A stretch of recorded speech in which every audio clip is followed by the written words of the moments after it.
Hi. Hello. How's week 4 going? Hello. Good. Good. There was only one question that I had on the homework. Okay. And that was problem number 5 for me. Homework.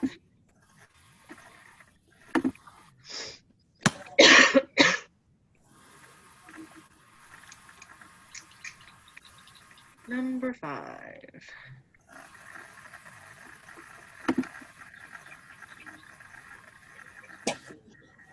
Don't tell me we're going to do this again.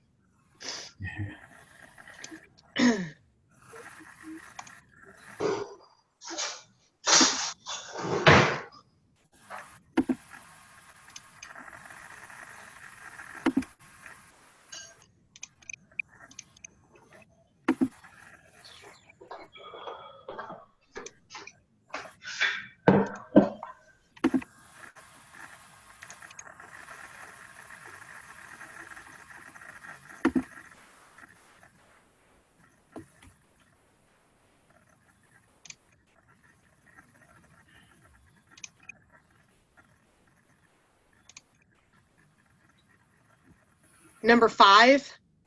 Yes, I can share mine if you want. Okay, that's a good idea. Oh, wait, but I have the answers, which makes it faster.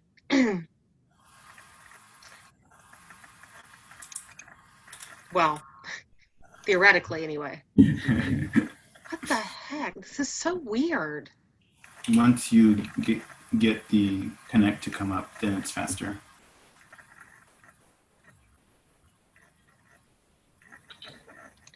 So maybe I'll... Yeah, right.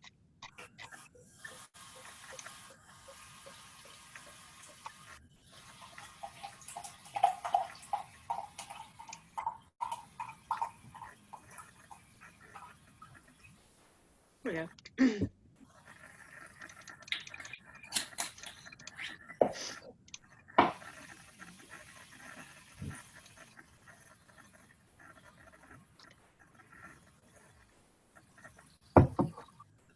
Three, 4, 5.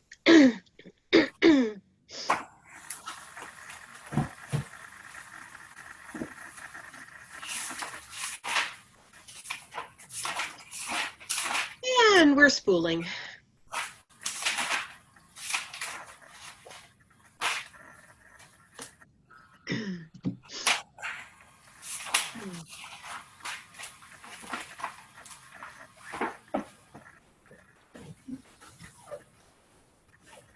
Wow.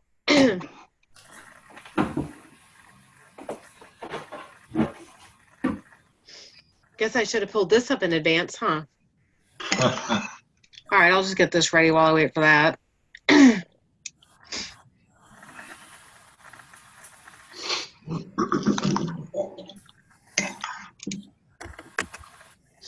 That's so weird.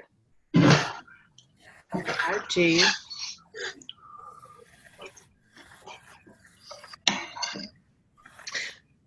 Actually, I probably need yours, don't I, for the numbers to be the same. Yeah, our numbers are different. Yeah. Well,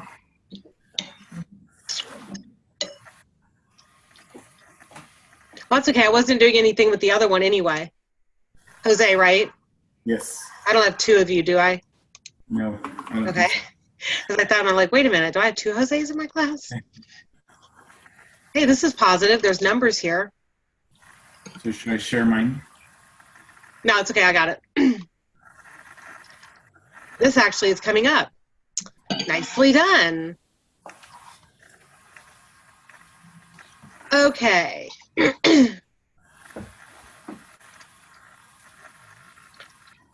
So you got the 278. So the combined net income. Yeah, I couldn't figure out how to come up with combined net income, and Reconciliation of combined income with forecasted income. And then when I put the lost sales, which according to my problem, Department 21 had 281, 35,000. When I put that in, it doesn't. It marks it wrong. Did you put it with a minus sign in front of it? No. That's why. Let's see. That's one of those stupid. I'll bet because it has brackets here, so I bet it has to be entered with the minus sign.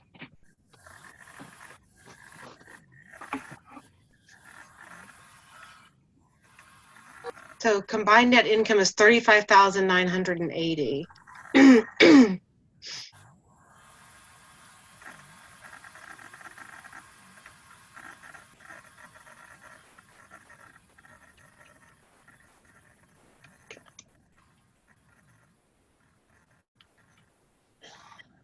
Okay, so that's just the combined net income. So of the two departments before you eliminate it. So this number, the first number that says combined net income is straight from the information in the problem.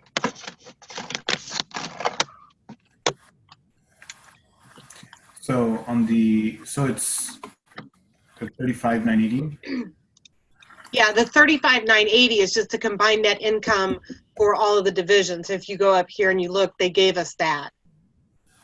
If I could stop scrolling like a mad person. That's just this number, the 35,980 for net income. Okay. So we're just saying that their net income before elimination was 35,980. So then because when I tried to put that in, Okay. it wasn't giving me that. It was still marking it wrong. It shouldn't mark it wrong. Did anybody else have a problem with this one? Which one? To be honest, I have not gotten to the problem yet. That makes sense. It's only Thursday. As I said that, I wasn't thinking. That makes total sense. Oh, and you had to put these two in. Well, that's weird because this isn't. So put That's great. Put the numbers into yours again. Excuse me. What And are you save it. talking about? Put the wrong numbers in, the right numbers in, and try to save it. And let me go look at it. Okay.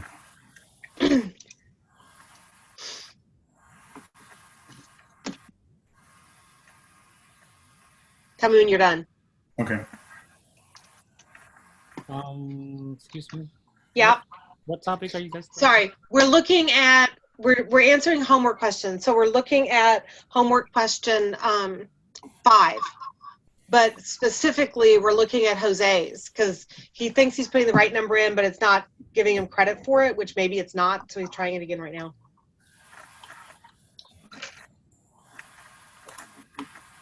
Okay.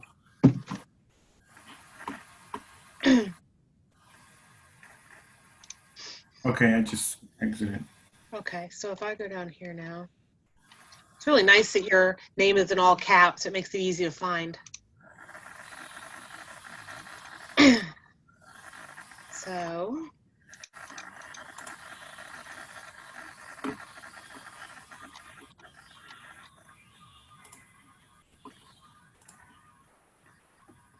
okay, now it's counting it right. The 281. And what about the combined net income? Is that the Yeah, that's right. That's showing right too. the 35? Yeah, 35,980. It has green checks. The only thing you haven't done now is you didn't put in the forecasted net income. So what you're doing with this one is you're saying, let's go back up here and look at the data. What we're doing with this one is we're saying, when you're looking at eliminating segments, they're saying, okay, so combined, we have 35,980 in net income for both departments. Right. If we eliminated Department 200, we would eliminate $281,000 worth of sales revenue. Yes. So when we go down here, we're saying, okay, so here's the So we're gonna lose $281,000 worth. However, we have expenses related to that department. The expenses related to that department are in the middle here. We've identified that $278,270 worth of expenses is directly related to this department. So we're going to eliminate income of $281,000, and we're also going to get the benefit of not having these expenses that cost us $278,270. So if we take our total net income for both departments, and then we say, okay, subtract the lost sales from the department we're closing and add back the expenses that we're going to be saving, that gives us what our new income would be expected to be. So you just need to put that new amount in.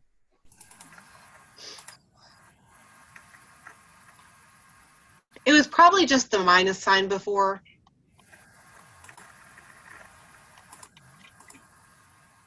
You want to try to do the end one, and I'll look at it again. Okay. Oh, you're at 49.06.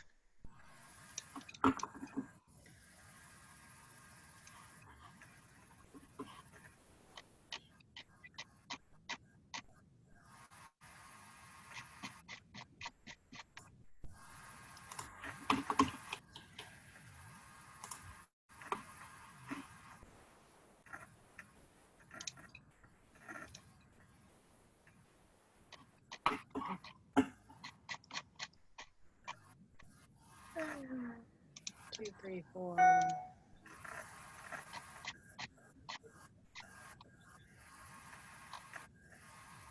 Because I'm sure it'll be right then. If it isn't, I round up anyway.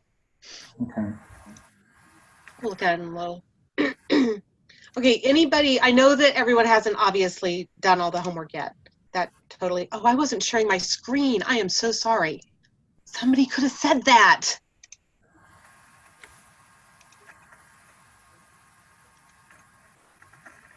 Well, let's go back and look at it again then. Sick teacher hasn't slept in a week. I was in the ER yesterday from 12 midnight to 5. Oh my gosh. We have to work at 6:30. What for? That's the worst. What for? With my partner. Oh my, is he okay? Yes. Oh, the longest 5 hours ever. I know, right? Running on like 3 hours of sleep. There like couldn't be a worse time to sit in the ER. No kidding. And then after that, you went home. I mean, right before you went to work. I mean, you both went home. They didn't like keep him. No. Yeah, we both went home. God, it's just like by the time you saw someone, you could have just gone in the morning to urgent care. Would be the worst. Yeah, okay, it could have been worse. All right, it'll work when you do it. So this is what we were looking at. So you take your combined net income, which if you look up here, they give us on the problem, you're given the combined net income. So we're looking down the combined column. So the total net income is $35,980. So what we're saying is if we had combined net income of $35,980 for both divisions together, but we want to eliminate Department 200 because we have a loss. So if we eliminated Department 200, there's two things we have to consider. One is how much will we lose in sales? Well, that's obvious because we'd lose the $281,000 in sales. We're not going to have any sales from that division. But then the other part is what are we going to save in expenses? So when you do this part of the problem, you went down with the information and you figured out, you know, like what part of cost of goods sold, what part of that, all of the expenses that relate directly to that department that we wouldn't have anymore. Right. So we're saying, okay, we don't have $278,270 worth of expenses are going to be gone. We won't have them anymore. So then when you get down here, we're saying, okay, if we started with the combined net income of 35,980. And we subtract from that the sales, because we're not going to have those sales, so we'll get rid of those. And then we add back the expenses, because we won't have the expenses either. What's our new estimated net income? Which, have you by any chance put it in yet, Jose? No, I was about to do that. I can't do it on yours. I can give you credit for not doing it, but I can't do it. 35,980 minus 281. 33,250. How much is it? 20. 33,250. Okay. Yep, 33,250. So if we started with 35,000 and we're losing 281,000 in revenue and only saving 278,000 in expenses, that means that our revenue will drop overall if we eliminate Department 200. Is that reasonable to everyone? God, you sound like me. Oh, so awful. Sorry about that. No, I've been that way all week. It's horrible. Not as horrible, however, as being in the emergency room, so I'm going to quit complaining now. I know, right? Right? It's like, I hate to say it. I can't tell you how many times I'll be thinking I'm having a really rough time, and then I'll hear from a student, and I get off the phone, and I'm like, I'm okay. I'll get here. Yeah, it's fine. Okay. Any other questions on homework that you have before we start going through reviewing everything we've done for the last 4 weeks? Okay. All right, so let's start by reviewing what prime cost. So here's the good thing I noticed with the quiz, with the test, the final exam quiz, not really. The good thing for you that I noticed is that when there were originally like 33 questions or something on the test, and a couple of days before the class started, we pointed out that he had to have 50 questions.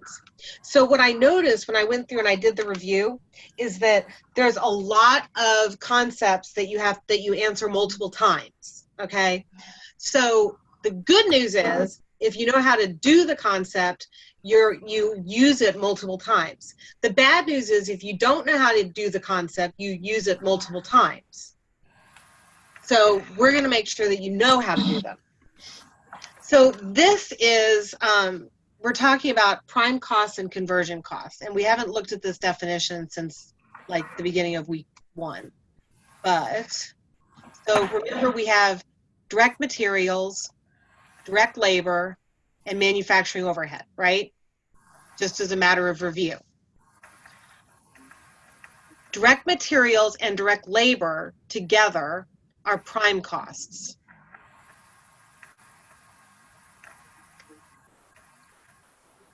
Direct labor and manufacturing overhead are conversion costs by definition.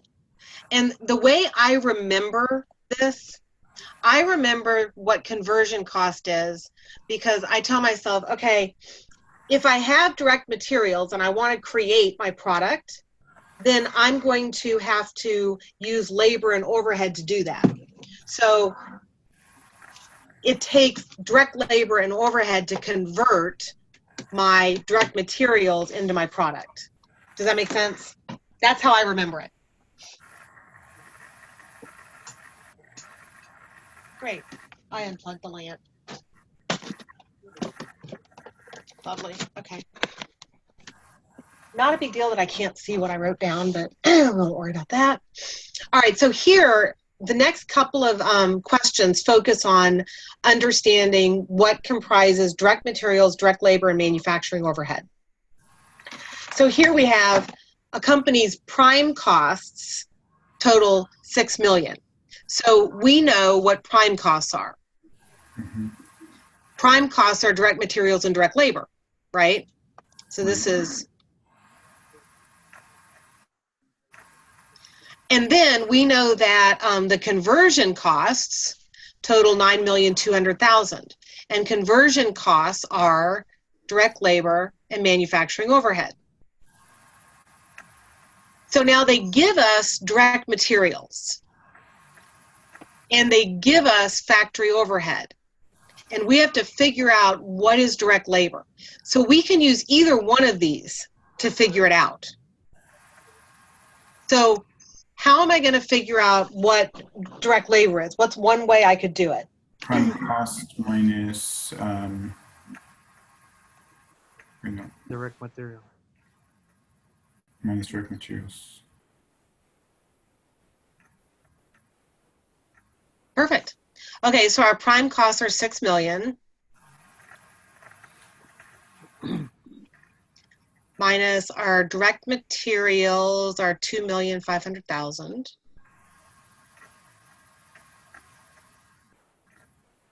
Is that the way I did it? 3,000,005. It is. No. No. Oh my God. 3,500,000. The heck? 3,500,000. 500,000.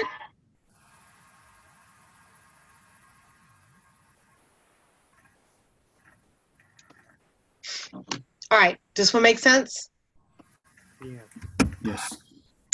All right. The next question is the same type of question. It's just here, we want to figure out what overhead is. We know the prime costs, we know the conversion costs, and we know the direct materials. So remember, what's prime cost? Direct materials and direct labor. And what's conversion cost? Direct labor and overhead. So how can I calculate the overhead costs? Prime minus direct materials. So if I do prime minus direct materials, gives me direct labor, right? So prime costs are $4,500,000 minus $2 million. Oh, I can do this math. So direct labor is $2,500,000. I was just thinking after I said that, watch me make a stupid mistake. Okay, so this is direct labor. And now conversion minus direct labor. Wait. You're right. Yeah. Conversion minus direct labor equals manufacturing overhead. So my conversion costs are $5,600,000. So 3,100,000.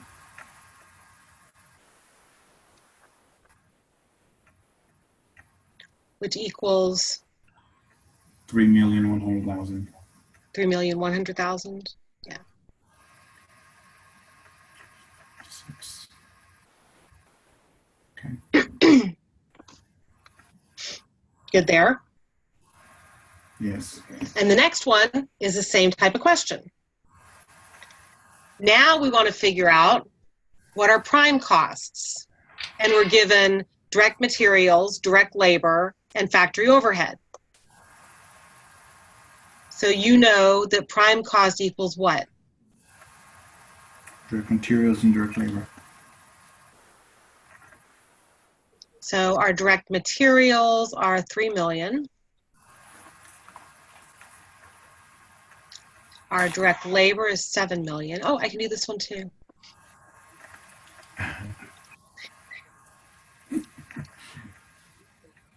Can't just rely on Jose. He was up all night.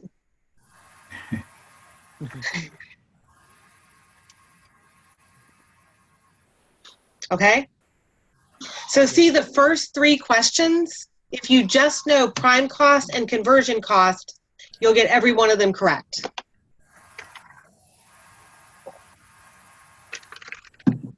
Are you good with 1 through 3? Yes. Good, only 47 more to go. Easy. Thank you. Got to be positive. Okay, this one isn't hard either because what we're doing is we're calculating ending work in process inventory. So the first thing you have to think with this kind of question is ending work in process inventory. So where am I in this process? So I'm like work in process. So in my work in process, you kind of start thinking, you put into this account direct materials, direct labor, and manufacturing overhead. And then you take out of it what goes to finished goods, right? Because whatever you finish and from work in process gets transferred to finished goods. So we've got work in process in our head. Now we're going to use that formula that I told you in the very beginning that you're going to see over and over again. So what we know is we know beginning work in process. We know cost of goods manufactured. And we know direct materials, direct labor, and overhead. So this is that formula where we go beginning work in process plus, what do I add? Cost of goods sold.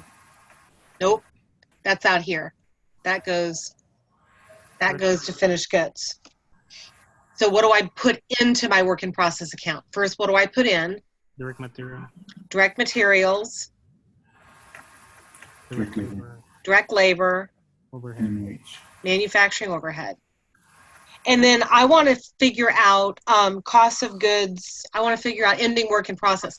So this is what I put into this account. What do I take out of work in process? Cost of goods sold. Yep. So I'm going to take out my cost of goods sold, which gives me my ending work in process. Does that make sense? That formula sound familiar? Yes. Yeah. So my beginning work in process is 60,000. I'm going to add direct materials of 300. I'm going to add direct labor of 200.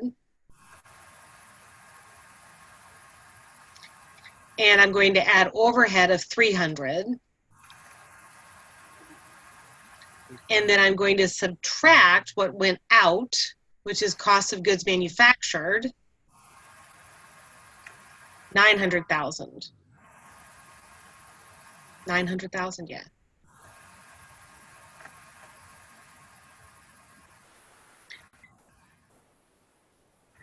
Negative 40,000.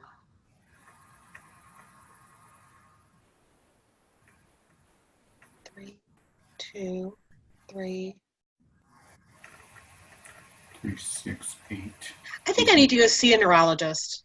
I don't think the recovering from this concussion is going as well as I thought. Because there's almost no information written down on this page where I calculated everything out when I changed all the numbers. And I'm writing down the wrong numbers. So what's the answer to this? Negative 40,000. Yeah, it shouldn't have been 900. I should have, but that's okay. It works out anyway. You wouldn't have a negative in the account. That's just, Yeah. I'm going to write this. You wouldn't have a negative. That threw me off. Yeah, well, a negative. I did a bad job.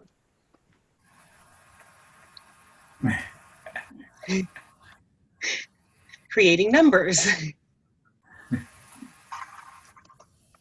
No, seriously though, if there's anything I am, it's detail oriented.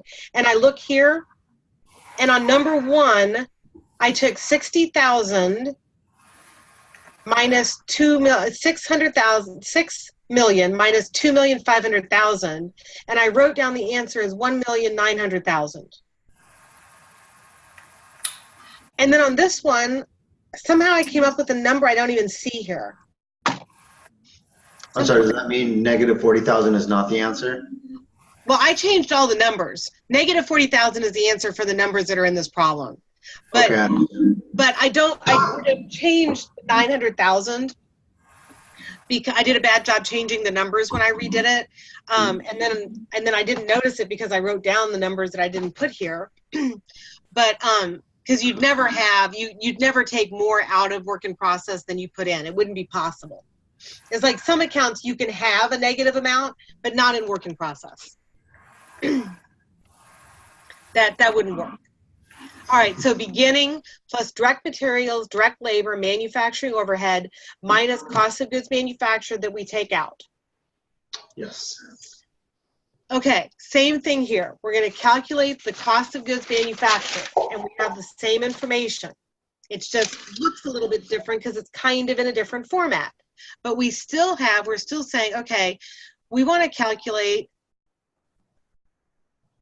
cost of goods manufactured. So now I'm thinking cost of goods manufactured. Okay, so we still have, that still has to do with the work in process account, because that's where we get it. We put in our direct materials, direct labor, and manufacturing overhead.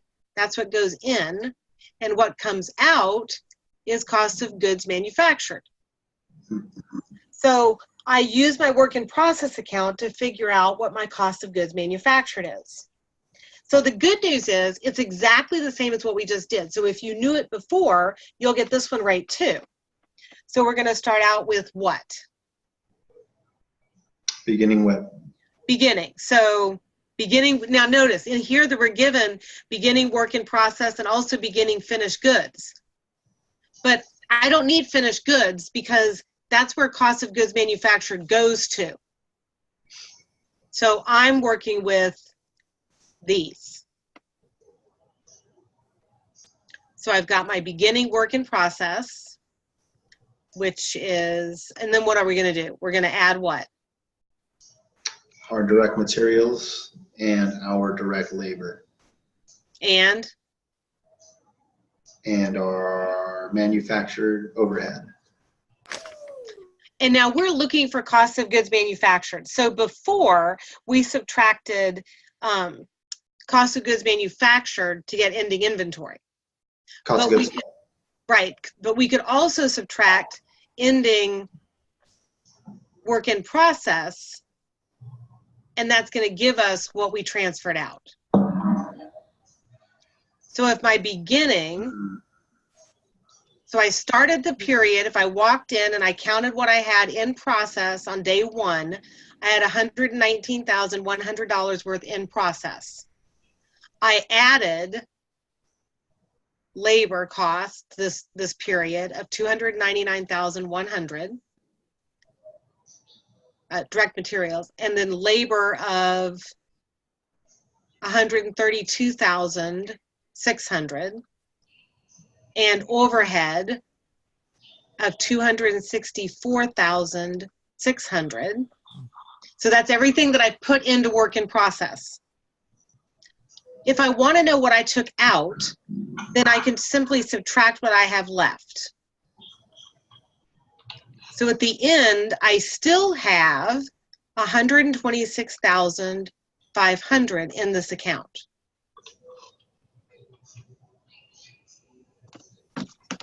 So I could take a guess and say that the total is $689,900, but that's just what I worked out and wrote down 4 hours ago. It could be wrong.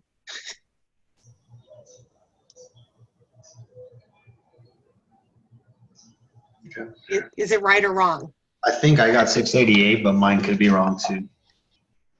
I'll check it again. I got 688, 900. Did everybody get 688,900?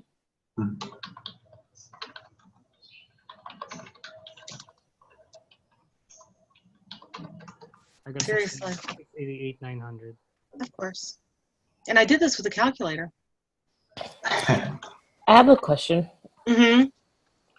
Why is the beginning work in progress the January 1st date? Is that because it's like calendar year? And forgive me, I'm a government employee, so I do fiscal year. Yep. No. Okay. Right. Thank you. So this works for any period of time, right? Here, what we were trying to do is figure out cost of goods manufactured for the year. Got it. Thank you. In this case, you could do this for the month. You could do it for the quarter. So right. If it was government, then it probably ends June 30th, right? September 30th. September 30th. See, and my husband, he works for a school. So come the first of the year, everybody's always asking me for my new insurance ID cards. And I'm like, I don't get new insurance ID cards in January. We get them in August. So this just happens to be for the year because we've got January and December. But yeah, it could be any period of time. The important thing here is that you recognize that this is beginning and that this is ending. So when you work this problem, what you want to do is first get in your, cost of goods manufactured. So then you think, okay, cost of goods manufactured, where does that go? Because I've got raw materials, work in process, finished goods. Where's cost of goods manufactured? What does that have to do with? So you figure out you're dealing with work in process. Okay, what does work in process look like? And then you look for, the information. All right, so that's, and you know what? This one, this one looks nasty. It's actually not. That's the one that you gave us credit for on one of the quizzes because because I hate though. You're right. Okay, this is not hard though. This one is actually easy. So I sat down and I looked at it. So there's only two things you have to do. We're still looking at using our work in process account, right? With our direct materials, direct labor, and manufacturing overhead. So it looked to me right before like there's so many things missing, but there really isn't. Because what we have to do first is we have to figure out what is direct labor. Because that's the missing piece. Now, what we know is that the overhead rate is 200% of direct labor. And we know what our overhead rate is. So remember with overhead, this is what comes in. This is actual. And this is applied.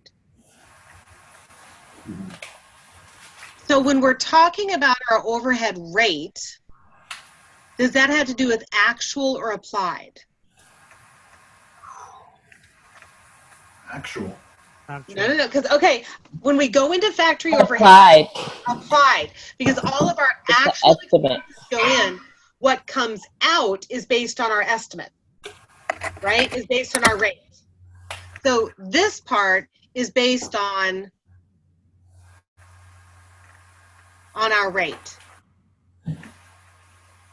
which is 200% of direct labor cost. That's nothing. Pay attention. It says cost. Okay.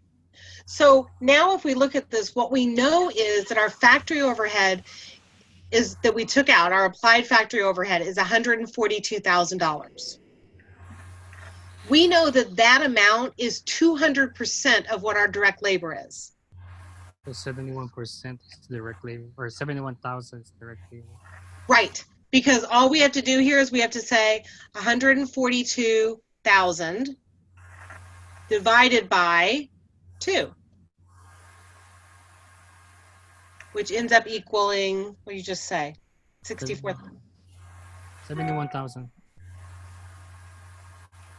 So we know that our direct labor is 71,000. Right? Okay. Why did I think this was easy?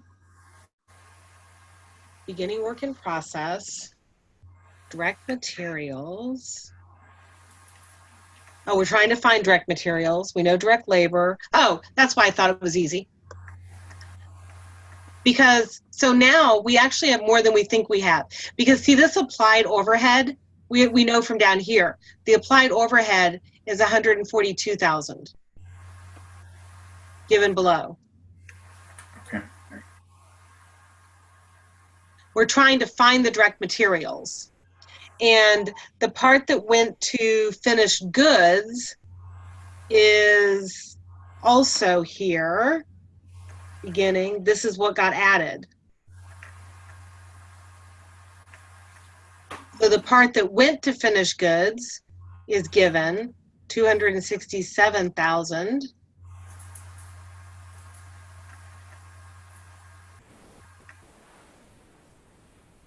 Right? So it actually isn't as big and ugly as it looks like, because we still have beginning, work in process, plus direct materials, plus direct labor, plus manufacturing overhead, minus what was transferred to finished goods,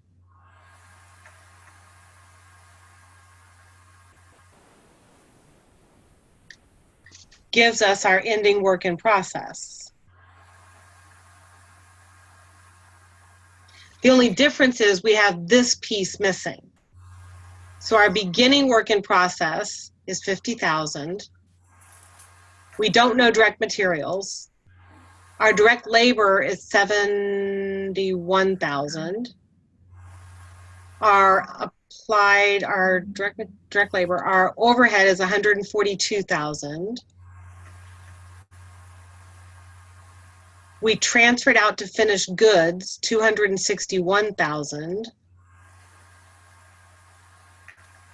And our ending 267. 267. No, Oh, 267. Oh, because I can't read my writing. And our ending work in process is 60,000 given. So we're missing. So if you add up everything and subtract it, the part that you're left over with is direct materials. So what does that end up being? Don't trust me. 64,000. How much? 64,000. 64,000? Yes? Okay. So it's really not as bad. The biggest thing that this right here is the biggest thing that you have to know.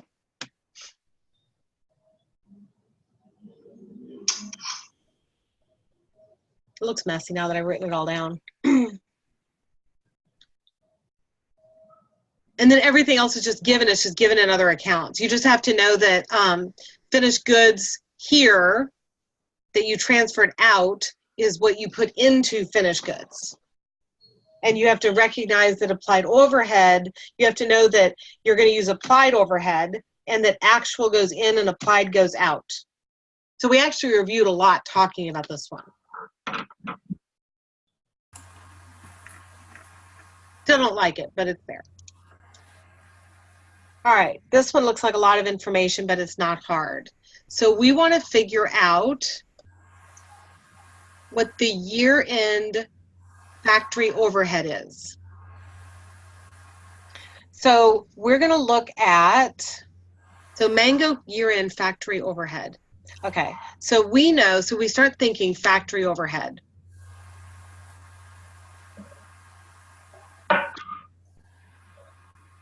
Now, what do we know about overhead accounts? What goes in? Actual, right?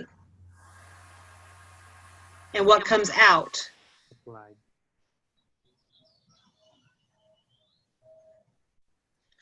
Okay, and we want to find the total.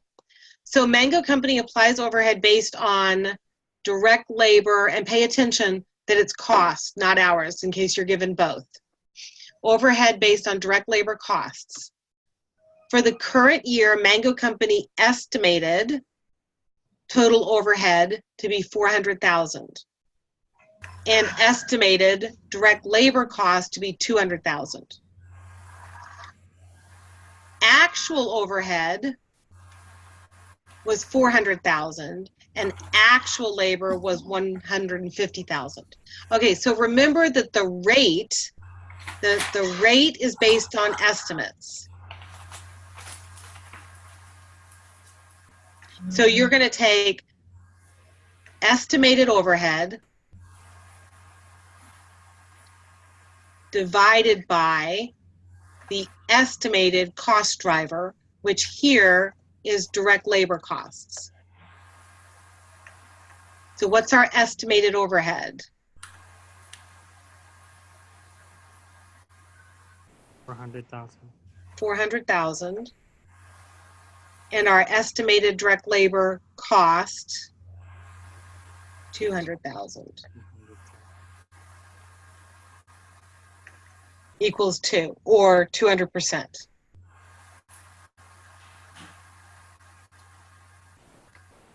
All right, so now we know that our applied rate is 200% of what? Direct labor, actual direct labor. Actual direct labor hours, right. When we apply it, so our rate is based on estimates. What we applied is based on actual. So we're going to take our estimated rate of 200% times actual 150. direct labor dollars. So we have 200% times, what are their actual direct, what did you say? 150,000. 150,000. So obviously that's 300,000. Now, that's not the answer though. Because what we're asked is, what's the year-end factory overhead? So for that, we're going to say, here's our factory overhead.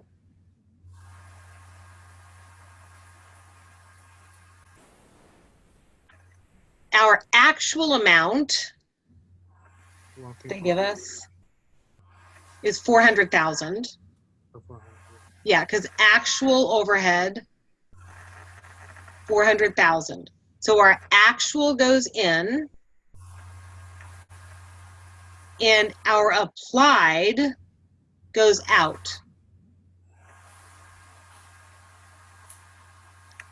So our total is $100,000 debit.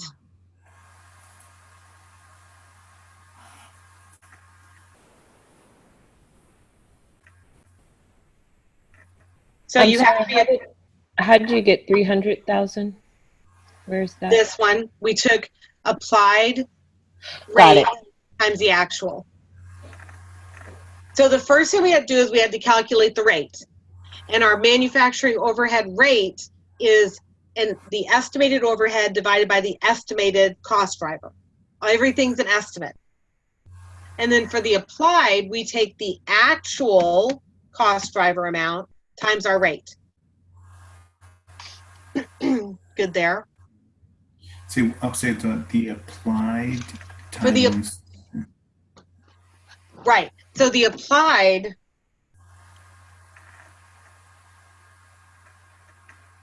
okay, fine.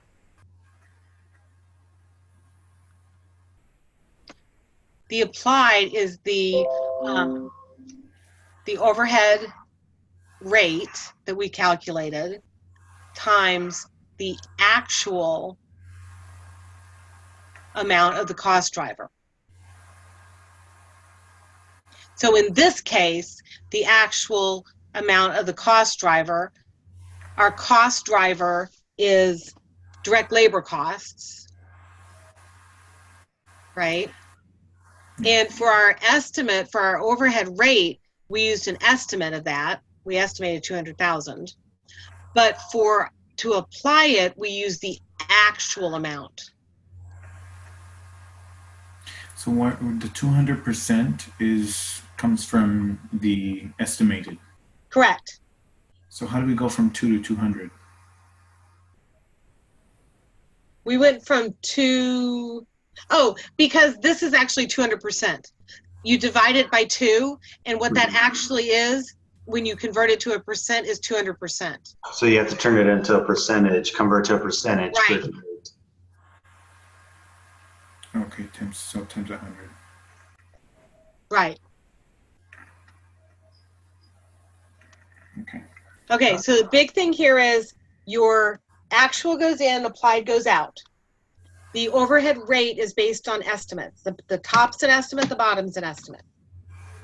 Then you take that rate and you multiply it by actual to apply it. Those are the big concepts.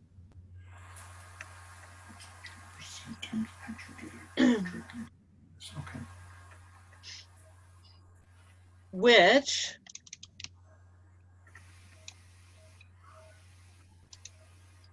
we're going to do again here. Because here we're looking again for the balance in the factory overhead account. So we're going to do it again. Same thing. So here we have our factory overhead.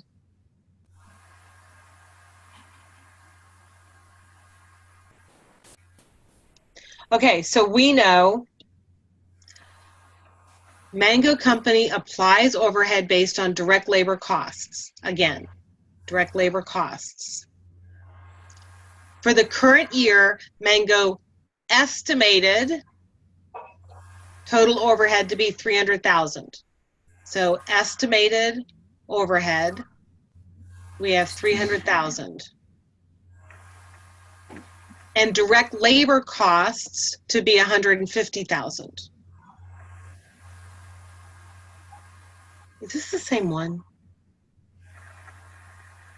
No. No.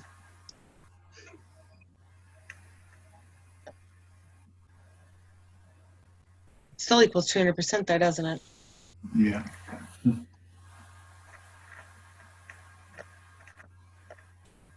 So estimated direct labor costs.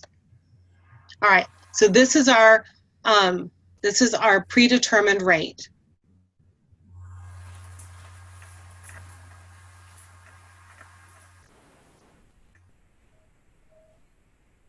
That's our predetermined overhead rate.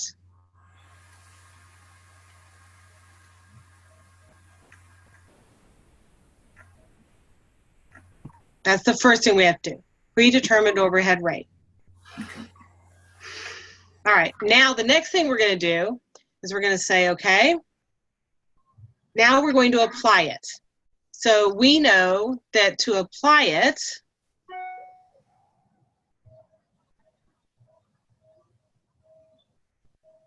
we're going to multiply our rate times actual direct labor dollars. So our rate is 200%, and our actual direct labor hours are 170,000.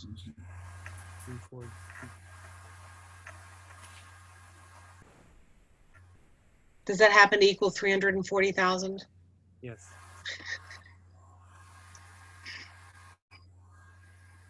Okay, so this 340,000 goes over here. That's what we've applied. That was our applied amount. Now, actual goes in, right? So our actual overhead was 350,000. So we're going to put actual in. So if that's my actual that went in and that's my applied that went out, my balance 10,000.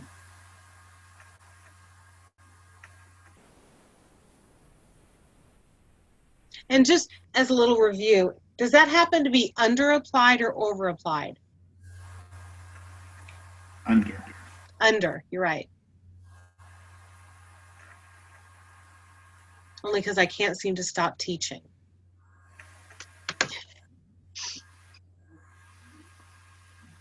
All right, are you good there? Yeah.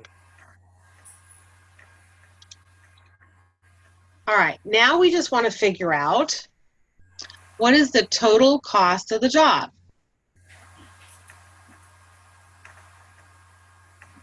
We're going to look at what is the total cost of a job. Okay, what costs go into the total cost of a job?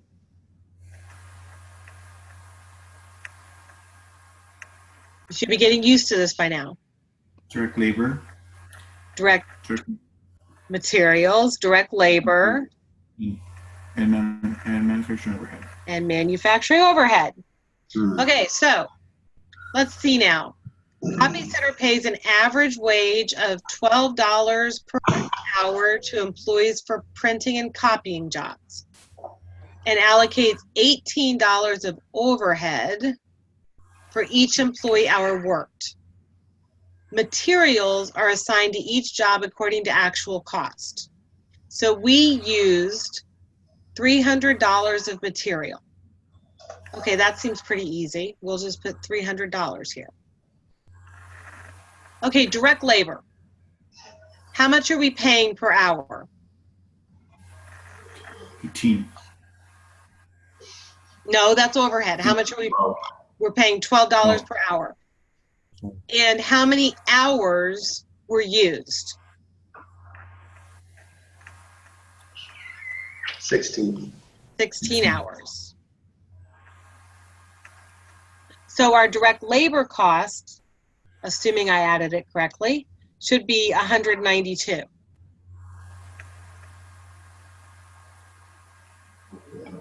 Yes? Yes. Okay, manufacturing overhead. What's the rate that we're using for manufacturing overhead? 18. $18. And what's our driver? What are we multiplying it by? Number of hours, 8 hour worked. All right, and how many hours? 16. 15. 16. Yep. So 18 times 16 should be 288. You got it. Oh, thank goodness.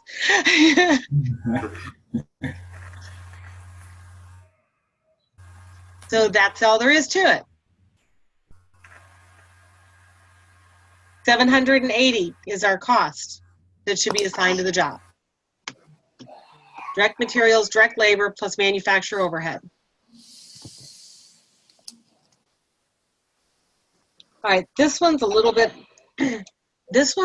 longer. And you have several like this toward the end, and I said, okay, it's just like this. Okay, so a company uses activity-based costing to determine the cost of its 3 products, product A, product B, and product C. So we're looking at, we've got 3 products and 3 activities, right?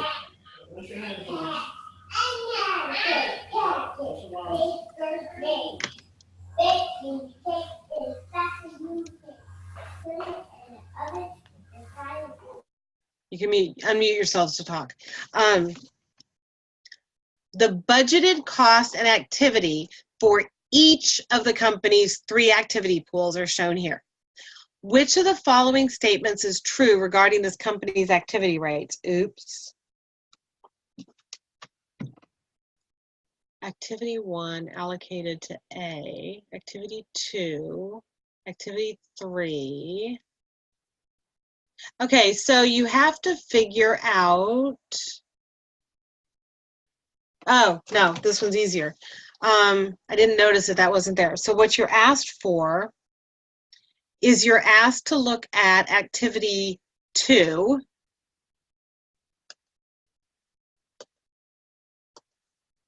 We're asked to look at activity 2.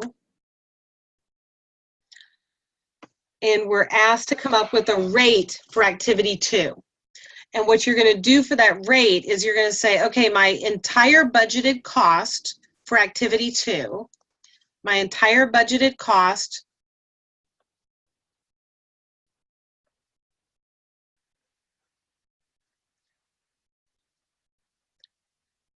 divided by my cost for A plus B plus C. So if we say my budgeted cost is $46,000 and my cost for A is $7,100, my cost for B is $15,100, and my cost for C is $8,100, then I should end up with the cost per unit of $1.52.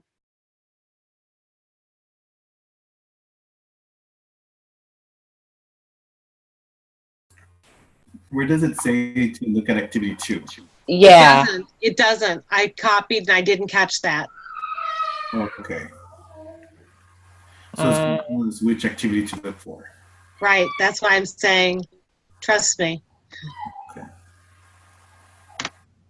Because I did write down the formula that I was looking for. I'm sorry, so if we see this problem on the test or something like it, we just know to look at activity 2? No, it'll tell you. Oh, just this one didn't. I probably didn't copy I probably didn't notice the last sentence, or I didn't get it in there.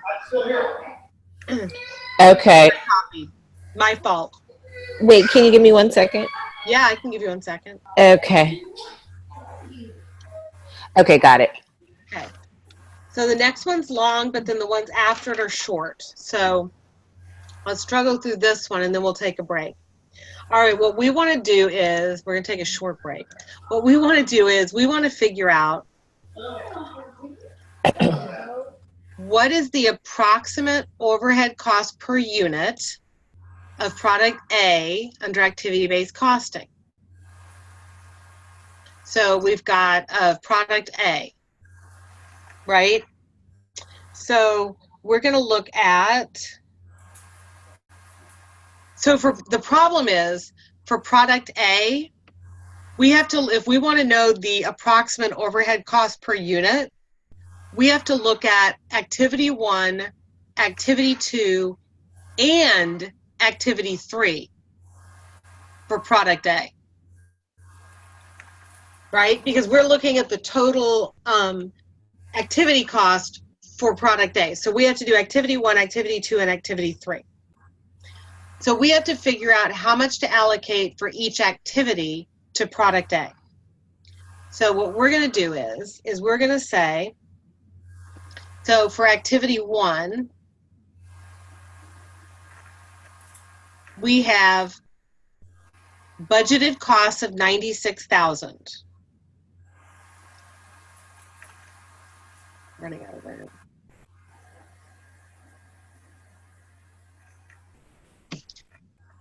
Oh wait. Break is coming early. I know, right? That's what I was just thinking. It's like, see, told you to take a break at 10 o'clock. It's restarting. Are you kidding me?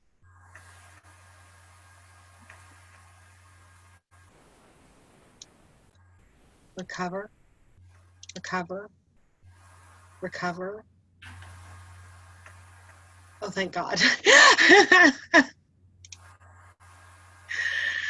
I'm like, oh my God. Fine, I'll take it. I'll take just losing that much. That's fine with me. Lose. Okay, let's try this again. So we're going to start, we have to allocate, so activity 1, we're going to take our total costs, our budgeted cost, $96,000, and we have to multiply it by the percentage of A. So we're going to multiply it by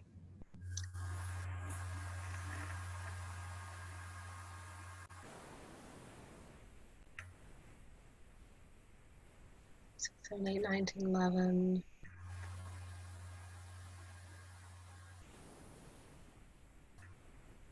What is 3,900 plus 3,700? 7,600? Yeah. And what is 5,400 plus 6,400?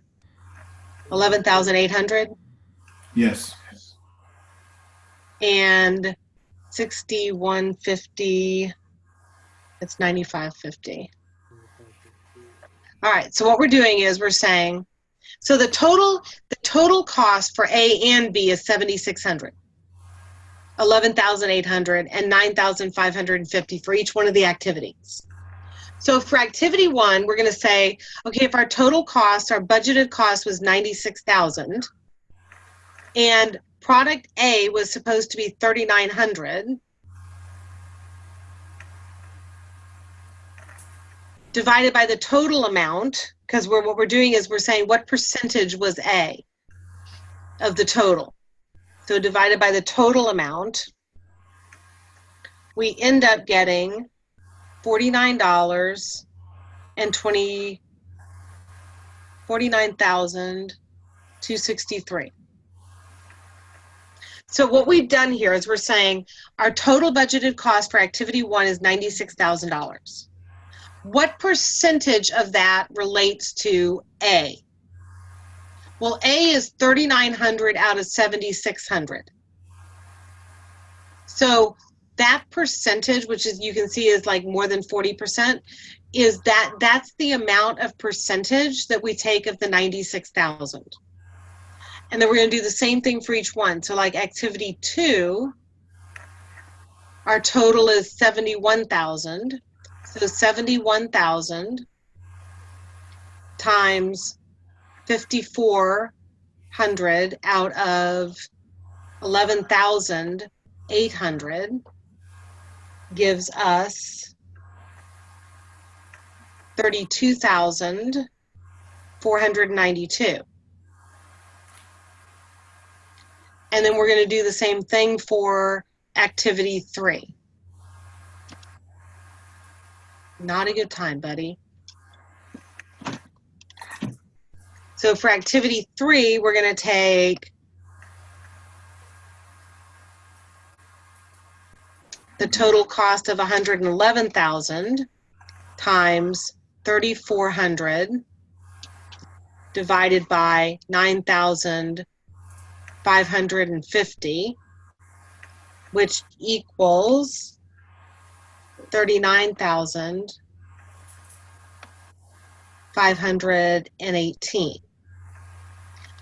All right, so now we figured out what's the cost for each one, what's the percentage for each one. So now we have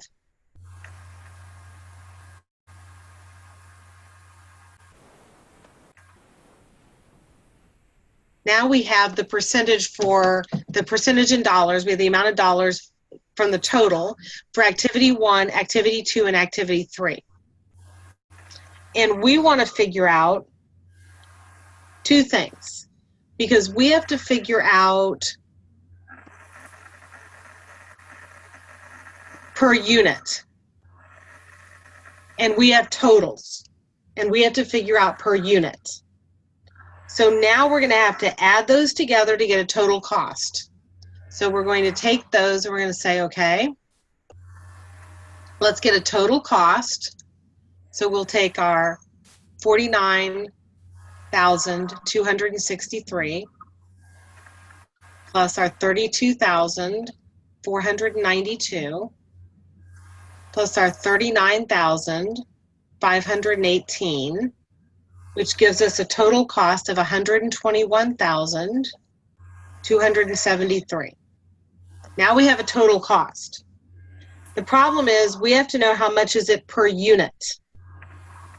So we made 35,200 units. So we're going to divide this by 35,200 units. This is our cost. And that gives us our per unit cost of $3.45 per unit. No, no, no, no, no, no, no, no, no, no.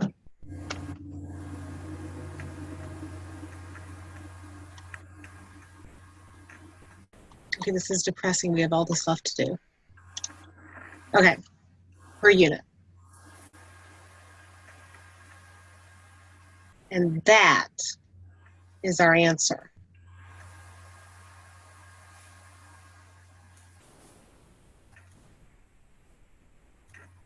All right, what do you think about this? So here's what we did. So first we figured out the cost to assign to activity 1 for each one of the products. For product A, for product A, we figured out what cost to assign to each activity. Because we know that the activity cost is $96,000, what amount do we assign to A based on the units produced? Then we added up all of our costs, divided by our total number of units to get a per unit cost. Are we good there? So,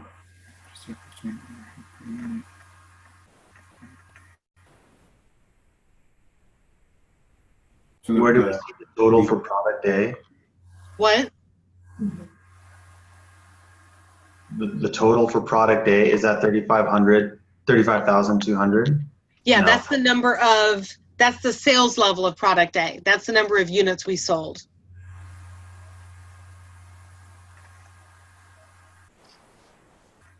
So our total costs were 121,273. Product A to complete activity 1, 2, and 3 cost 121,273. For that $121,273, we produced 35,200 units, which means that the cost per unit was $3.45. Got it. Any other questions? Because number 12 is exactly like it.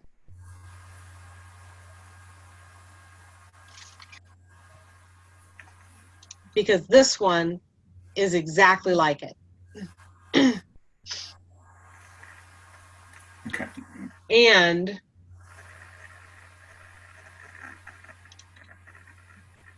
so is number 13.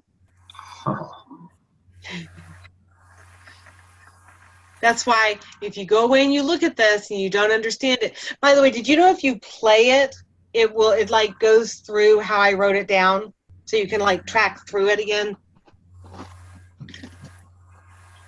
Okay. On PowerPoint by itself? No, I didn't know that. Yeah. So on this one, then the sales level of product B is sort of just additional. Yeah, we just didn't do anything with it. Yeah, we don't have anything. Yeah, we're not using product B at all. Well, except for you, right, you do need it to get the totals. Okay.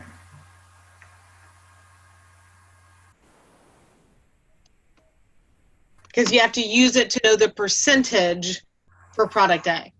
Right, okay. 13, 14, 12, 13. Okay.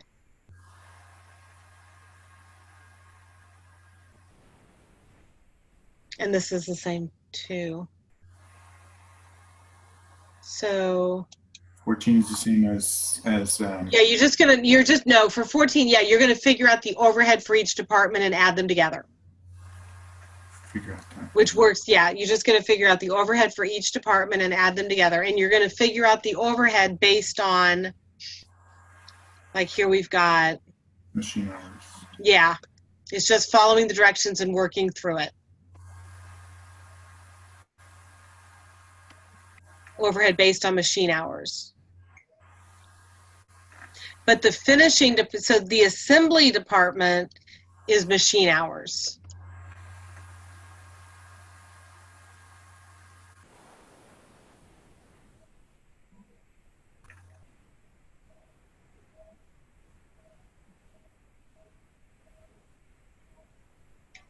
But the finishing department, Direct labor. direct labor hours.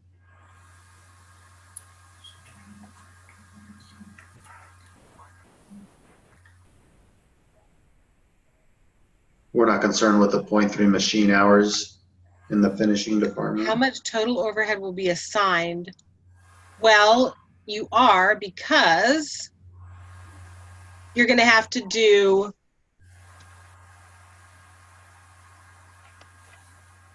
because the assigned is based on the rate. So the assigned is based on the rate. So first, you have to calculate the rate.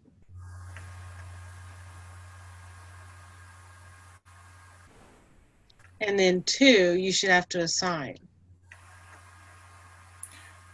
Or do they give us the rate?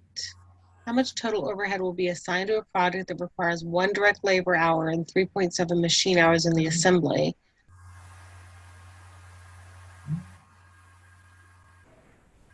Assembly. Oh, they give you the overhead.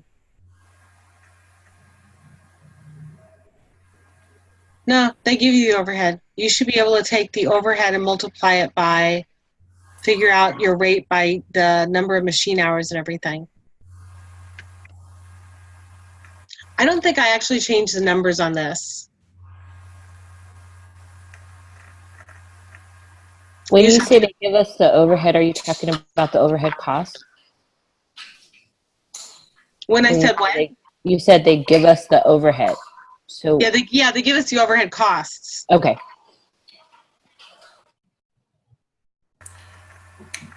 Based on. Okay, let's 10:20. No, let's take a 10-minute break. If I just keep plowing through, I'll lose you anyway. There's several that are the same. We're okay. Let's take a 10-minute break. Stand up, walk around, because if I just plow through, I'll just lose you anyway.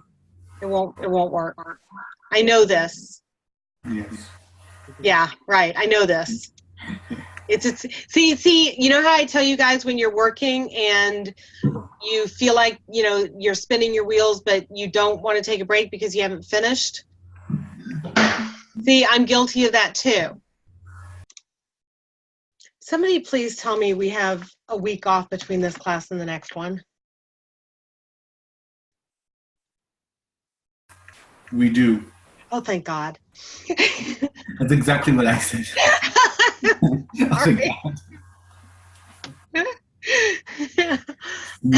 Sneaking a little getaway there. Well, it's like I didn't send out my course outline. I'm thinking, because everyone's been sick. And I'm thinking, I know we have a week off in between. I haven't had a week off in between in a long time. I know we have a week off in between. I got another email from a student from a different course at a different school today, and they're asking me all these questions, and I'm thinking, hey, the class doesn't start until next week, like the middle of the week. I know that I didn't forget that a class was starting. I went in and checked. I emailed him back. I'm like, he's like, I don't see any resources you've posted or anything. It's like, well, the class hasn't started. It's like, I'm happy to answer questions, but we have live lectures. So if we could just wait, I don't know, till the class begins, that'd be really great. And then I went home tonight and set everything up. Okay. 15 is easy. 15 is easy. All we're doing is the plant-wide overhead rate. So you know that the plant-wide overhead rate is estimate divided by estimate.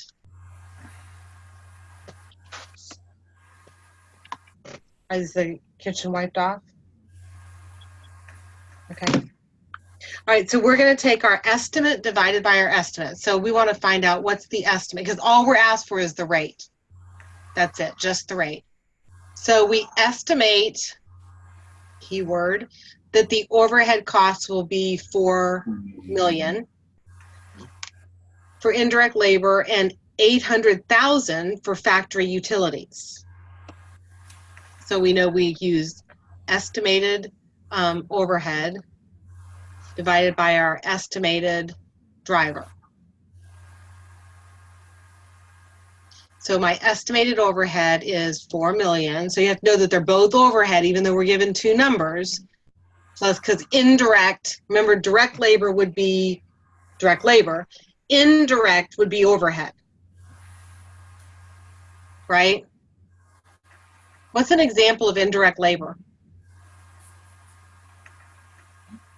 Manager salary. Manager salary, perfect. Okay, so we have $4 million plus $800,000. The company uses direct labor hours as its overhead allocation base. So we plan, because that means estimated, plan 150,000 direct labor hours.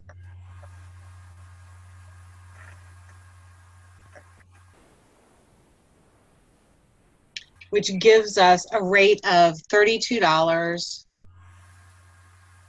per direct labor hour. Good here.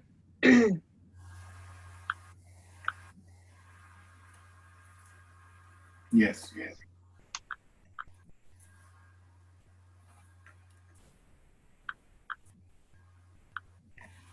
Okay.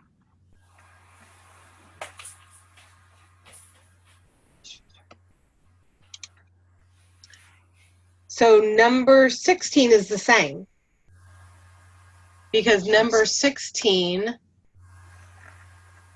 we're doing our rate, but now we're saying how much overhead are we going to assign if we're using 5 direct labor hours? So we're still working it the same way. What is your problem? What about it? Yeah, I did. Here, I'll just do this for right now. Okay, so we're saying Company K estimates that overhead costs for the next 5 years will be $3 million. So that's our estimate, right? So we know we're going to take $3 million. And indirect labor, is indirect labor overhead?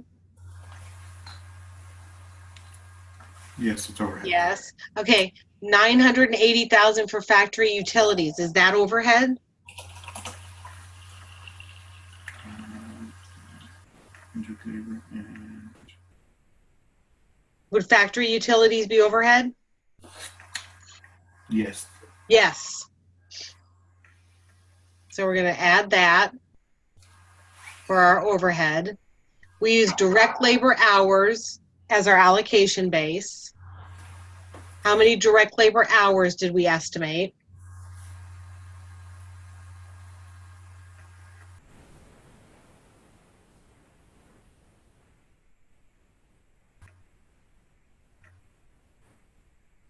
So we plan to use 100,000 direct labor hours.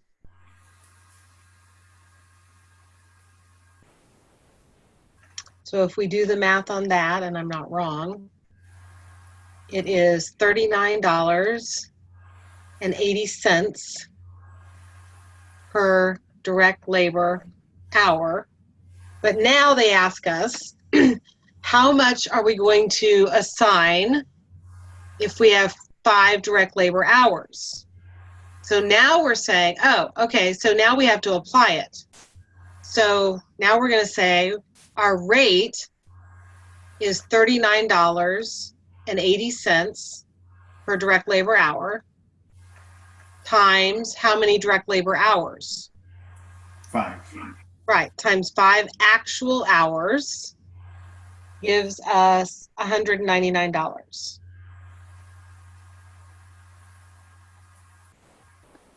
to apply.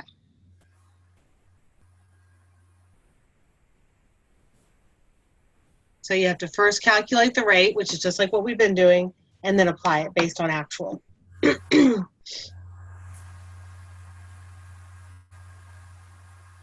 Good?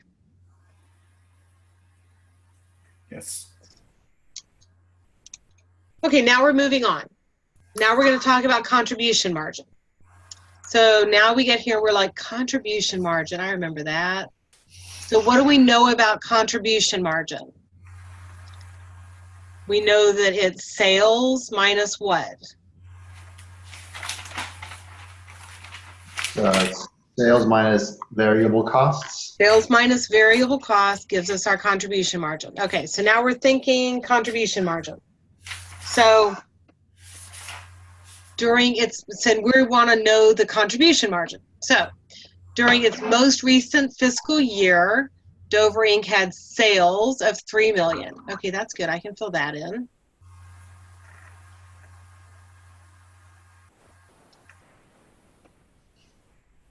Contribution margin amounted to $1,700,000. Well, what am I going to do with that? What amount should have been reported as we want to know the variable costs. So Okay, so I know that my contribution margin is 1,700,000. And I want to know what is my variable cost. So I can do this, right, by doing 3 million. Minus 1. Right. Minus 1,700,000 equals 1,300,000.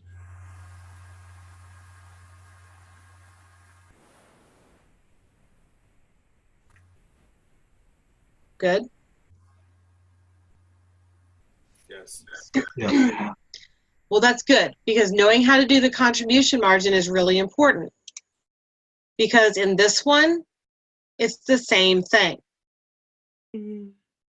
You're still doing the contribution margin. You want to know what's the variable cost in the contribution margin. It's exactly like what we just did. And number 19 is also exactly what we just did. The only difference here is that we're doing it per unit. So if we're doing it per unit, here's our sales, 500,000 per unit. I mean, $500. I got carried away there. Yeah, I know, right? Minus my variable cost per unit are 300.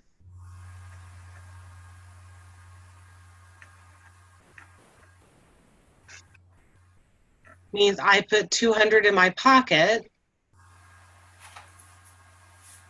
for every unit we sell.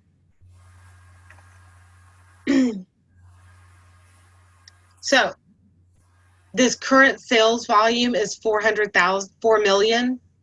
We don't actually need that because they give us enough. They give us the sales per unit and the variable cost per unit. Good. I have a question about 18. Because, so you have this thing, revenue minus variable cost, la-di-da-di-da-di. I don't understand how it's the same as, thank you.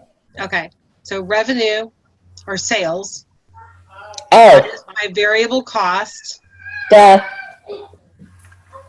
gives me my contribution margin minus my fixed costs gives me my net income. Thank you. You're welcome.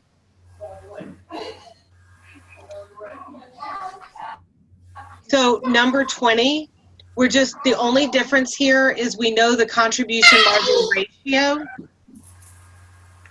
and we're trying to figure out the selling price of the product. So you have to know that what we're going to do is we're going to take the ratio. So our contribution margin per unit is $15. Oh, And if we divide it by the ratio, we get the selling price. I didn't do this one. Does somebody want to take $15 divided by 0.3? $50. Yeah, that's right. I was just thinking, wait, I know that.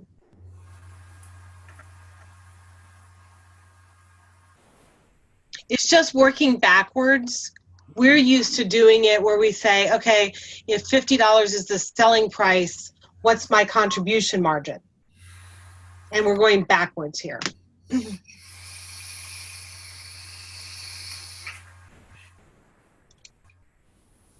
And this is exactly the same as number 19. You're just figuring out the contribution margin per unit. It's exactly the same as number 19.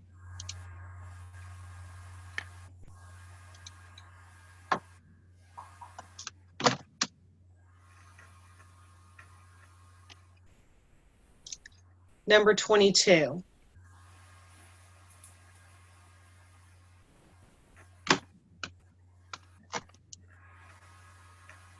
Okay. Number 22, we have all the information for it too. You've done this one too. Direct materials plus direct labor gives you factory overhead. Plus manufacturing overhead. You're trying to find the total product cost per unit under variable costing. So you're going to take your direct materials plus your direct labor plus your variable overhead and add them together. And this one is exactly the same as the one before, but one of them's with variable costing and one's with absorption costing.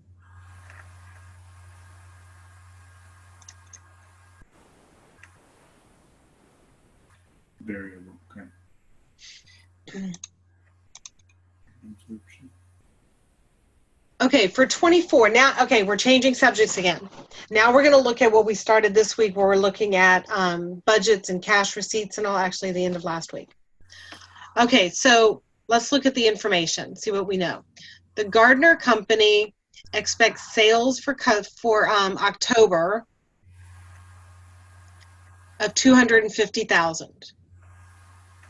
Experience suggests that 45% of the sales are for cash and 55% are on credit. I'm going to show you what we did wrong when I reviewed for the quiz. So we sell $250,000 in October. 55% of that is credit. From our credit, from what's on credit, we collect 50% in the month of the sale and 50% in the month following the sale. Okay, they tell us that budgeted accounts receivable on September 30th is $60,000. And we want to know what is accounts receivable on October 31st. So we're looking for what is accounts receivable on October 31st. So the September, because we collect 50% in the month of the sale and 50% in the following month, everything from September was collected in October. Does that make sense? Because 50% was collected in September, 50% was collected in October. So this actually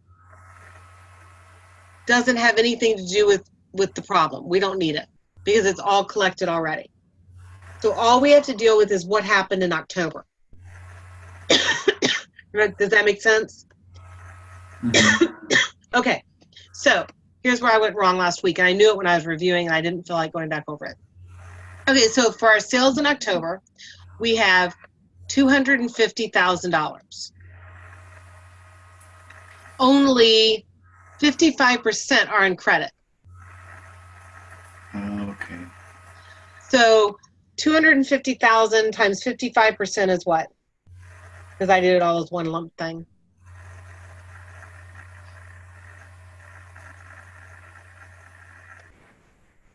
$137,500. 237,500. What? 137. 137. I'm just gonna do it this way. Okay, so that's what our credit was, right? That's what's still owed. Now, of that, 50% is collected in the month of the sale, and 50% is collected in the following month. So we have credit outstanding, credit sales of $137,500. 50% is collected in October, and 50% will be collected in November. We want to know what's the accounts receivable at the end of the month. Well, 50% of this is collected in October, so it's not a receivable. So this is the part that is a receivable. So for that, we're going to say, okay, $137,500 times 50% means that we are going to have outstanding 68,750. And write it down. 68,750 will be what's in accounts receivable at the end of the month. Okay, does that make sense? So I'm kind of confused on the collected in November. Okay, so in October we sold $250,000. Right. 45% of that customers paid us cash for. Right. 55% of it are on credit. Mm-hmm. Of the ones that were on credit, we collected 50% in the month of the sale. So half of what we sold on credit in October, we collected in October. Okay, got it. The other half was collected in November. So at the end of October, it's still in accounts receivable. Okay. Okay. So 26 is the same, but it has to do with purchases. And 27 is the same. In fact, 27 is exactly the same. Wait, you said 20. What about 25? 25 is the same. We're just doing it with materials. Okay. What we're paying. What? And this is the same. It's just accounts receivable again. It works exactly the same as the 24, 25. 24. Wait, what? Okay, hold on. So 25 and 26 are the same. Yeah, and so is 27. Got it. Oh, wait, this is 26. Sorry, I'm looking at my slides. Yes, 25 is the same, but it's paying for materials. 26 is exactly the same. We're calculating accounts receivable.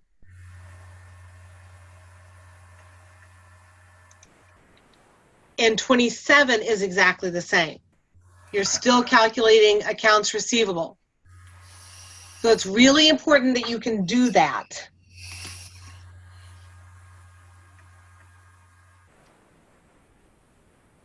Okay, now we're going to change gears a little bit. This is different. This is that high-low method. So remember, with the high-low method, we're going to take the highest one and the lowest one, and then we can use it to figure out our variable cost per unit. Because our variable cost per unit is the change in cost between the highest and the lowest, divided by the change in units from the highest to the lowest. So if we do this here, we're going to say, okay, change in cost. So what's our highest month? So we're doing this for March. So March is the highest.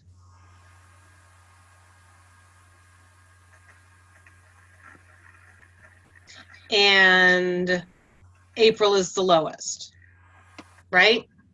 Yes. So to figure out variable cost per unit, we could say our change in our cost. So that's 8,400 minus 4,740 divided by our change in units, 2,460 minus 630. Someone want to do the math? Actually, we can just do the math and put it here.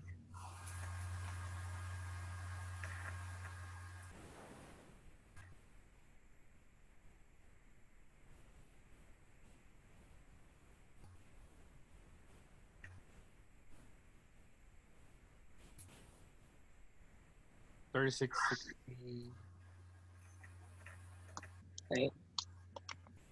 2. What? 2. $2? $2, right? Yeah. Okay, so our variable cost is $2 per unit. Per unit. Okay, so now we know our variable cost. So we can take our fixed cost equals our total cost times the number of hours.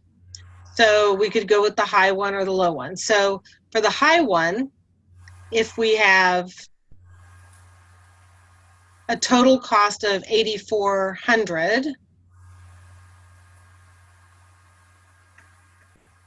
times the number of machine hours.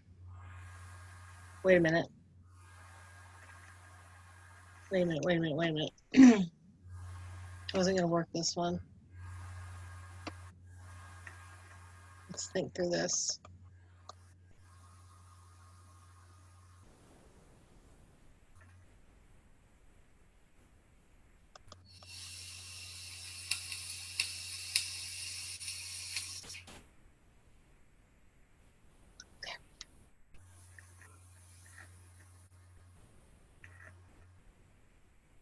Okay, so now we know our variable cost. We want to figure out, using the high-low method, the estimated total fixed cost for utilities is. Okay, so if we have machine hours of 2460, 2460 times 2 is what?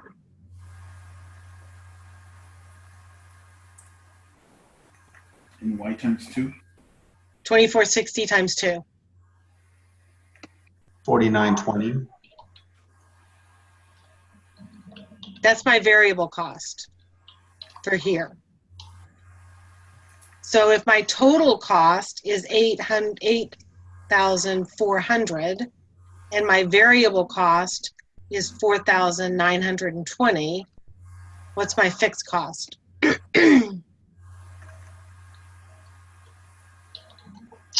3480.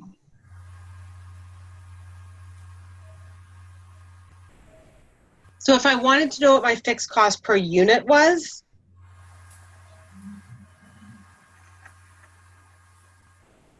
by 2460 hours, no, by hour, what's that?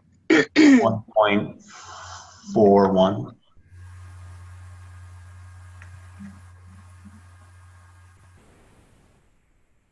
This is actually per hour. So we know that our variable cost equals $2 per hour. Mm-hmm. And our fixed cost equals $1.41 per hour. So you have to know to take the variable cost per unit, you take your change in cost divided by your change in units between the high and the low. And then this fixed cost equals total cost times hours. You could do with any of these and it would work. Because the whole point of this entire exercise with high-low, the whole point that this is supposed to do is show you how to figure out the variable cost. Because you're not given it, you know total cost. And the high-low method lets you break out what the variable cost is. So if you see a question like that on the test, the answer is the per hour cost, right? It depends on what we're looking for, because here we're looking for the estimated Total fixed. cost Okay. of utilities. So you have to look at what am I looking for after you get the pieces. The good Okay. news is question number 29 is exactly the same. So is question number 30. You're going back and you're calculating the contribution margin like you did in the beginning. They give you, I mean, there's nothing complicated about it. All the same information. Number 31, you have to calculate pre-tax net income, which you already know. Just ignore the pre-tax part. So you want to figure out net income, which you know are sales minus variable cost minus fixed cost. So that one isn't difficult. 33 is the same formula. All you're doing here is cost of goods sold. We just did a bunch of them at the beginning. That's the beginning plus cost of goods manufactured minus ending inventory gives me cost of goods sold. The only difference here is before we were looking at the work in process account. Now you're looking at the finished goods account.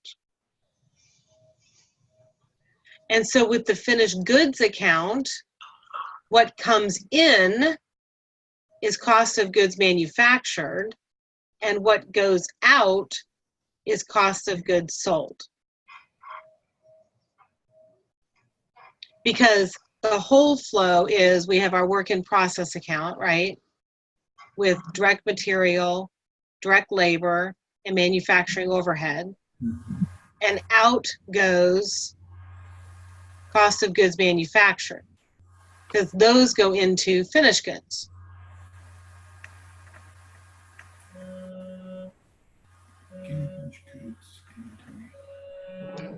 And then out of finished goods goes cost of goods sold that goes on our income statement. Right? So the ones we were looking at before were in work in process, and they were harder because what we put into work in process was direct materials, direct labor, and manufacturing overhead. But all we put into finished goods is cost of goods manufactured, and what we take out is cost of goods sold. So our formula is a lot easier because we have beginning finished goods plus cost of goods manufactured, that's what we added, minus ending finished goods because that's what we took out to get cost of goods sold. So raw materials purchasing on this question has its added info. Yes. Raw materials purchase has nothing to do with anything.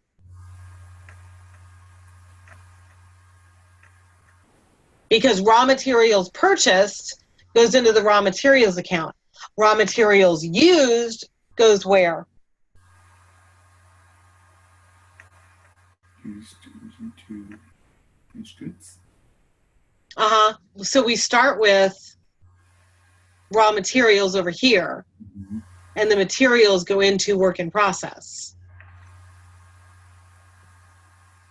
Right? So part of raw materials would go to work in process, and part of raw materials would go to overhead. So yeah, raw materials has nothing to do with this. That's like over there. We haven't even moved it yet.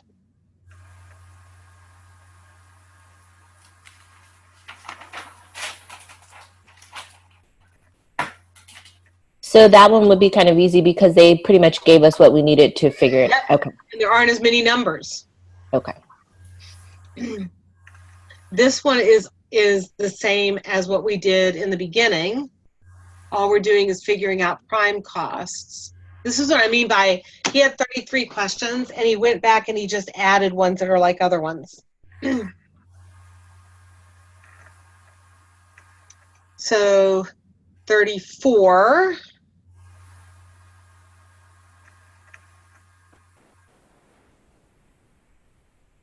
The number of units that must be sold to get a target pre-tax income of 161,500. Okay, so what you have to do, did I not write this one down? I didn't. So what you have to do is we know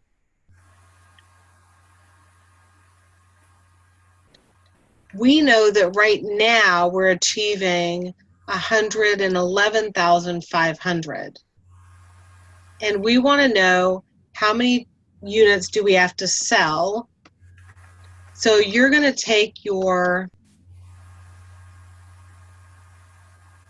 so sales minus variable cost equals the contribution margin. And then use the contribution margin formula for adding profit.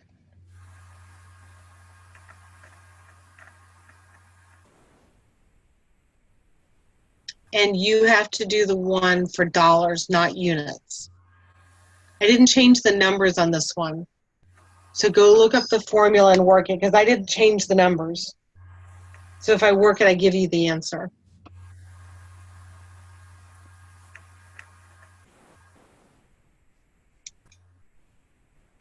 $36 you did before. This is the one I said it's kind of confusing because it's backwards from what you're used to looking at. They're giving us, we want to know what is the selling price of the product, which is what we normally start with. But if you take the contribution margin of 1173. yeah, 1173, and you divide it by the ratio, that gives you the selling price.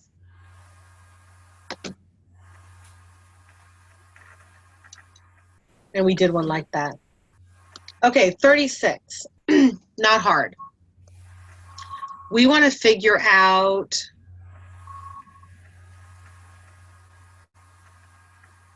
this is make or buy.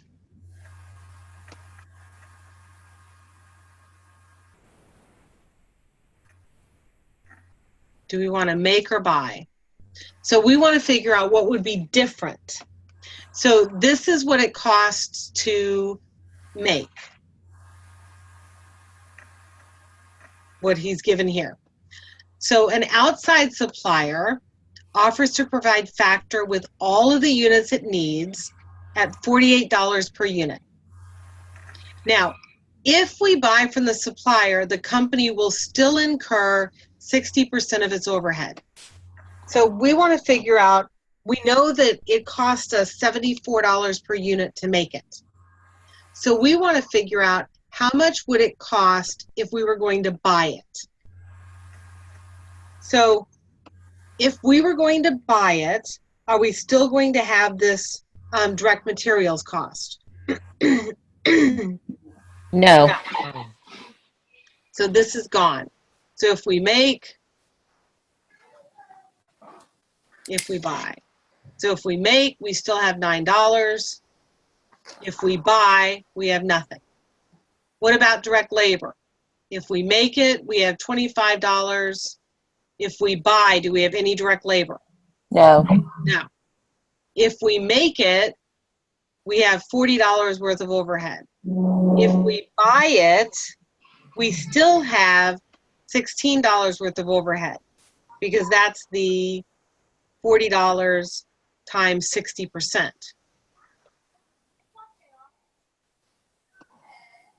So if we buy it, Wait, 40 times 60% is 24.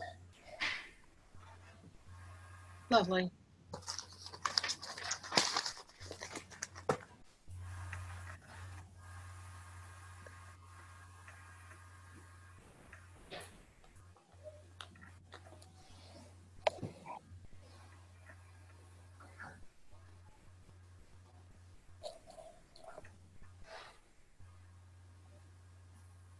Really? Okay. Better. Okay, so if we buy it, we still have that overhead. We also have the price that we're going to pay.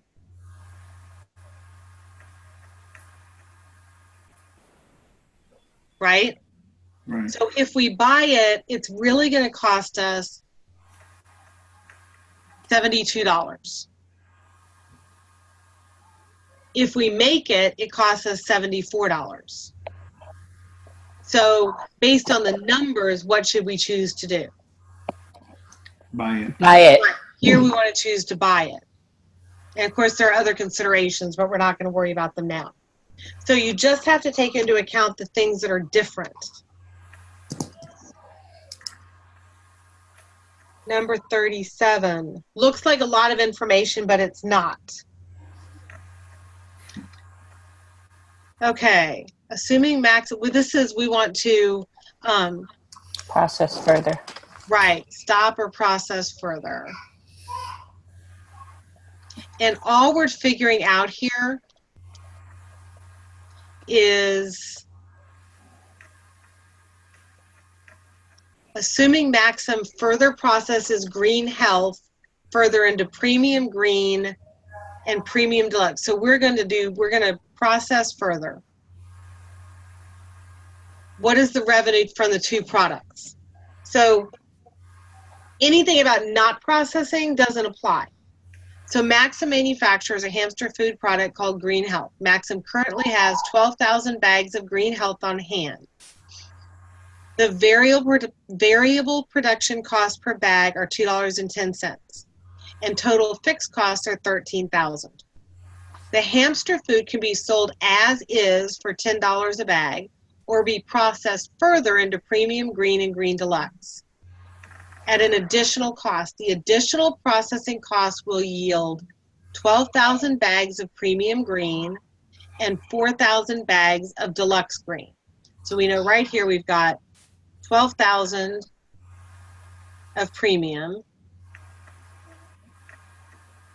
and 4,000 of deluxe. Hey, ma'am, do you want to blow your nose? I have some tissue right here.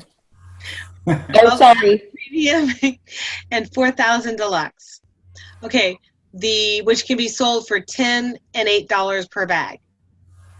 So times $10 and times $8 equals, God help me, 120,000. That one I know is correct. And 32,000.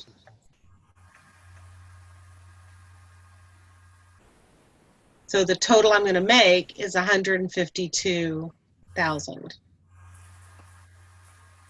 See, that wasn't hard. All you're doing, it looks like a lot of information, but it's not hard. It doesn't look like it, but we're close to done.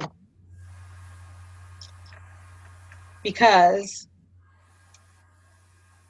38, we're simply doing,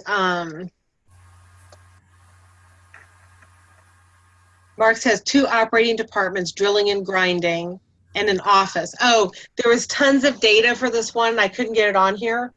But all you're doing is taking the expenses that you're going to allocate for each department. Office expenses are allocated to the 2 departments.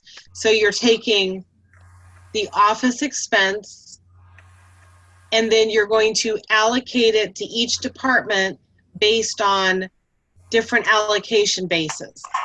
So you're going to take the expenses to be allocated times whatever, like the net sales, the total department sales divided by the total sales. So this gives you the percentage for the department, just like we did before.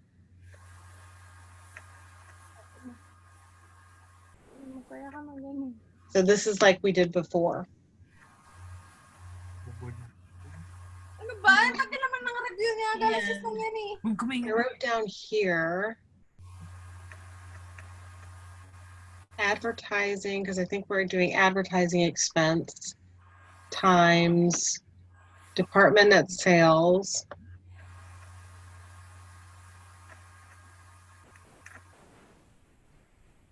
divided by total sales to get the percentage for the department.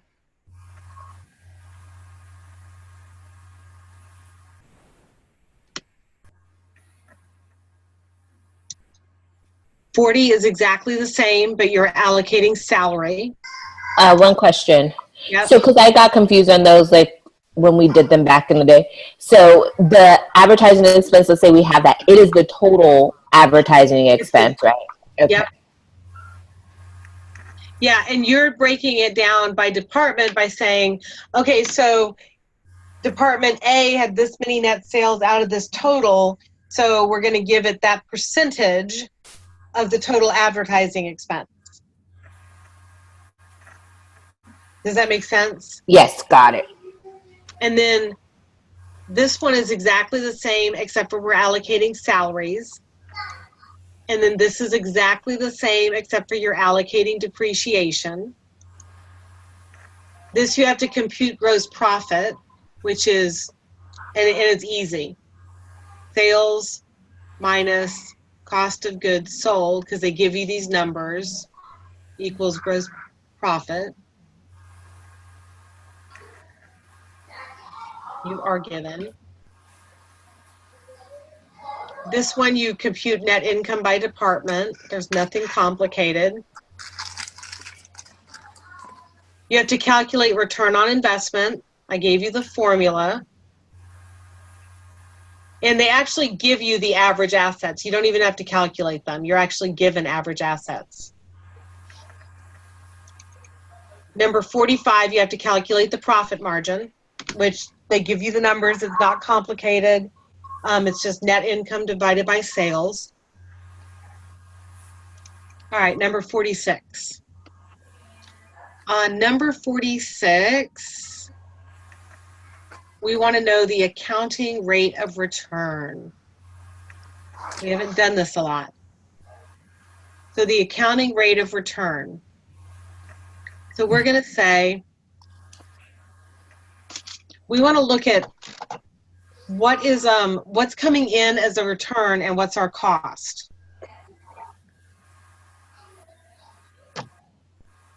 So what you're going to do for this is you're going to take the net income, which we're given, and you're going to divide it by your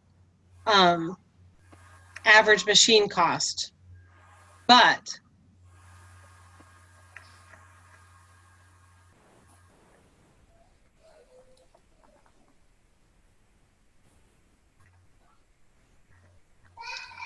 now remember, with this, the machine cost in the beginning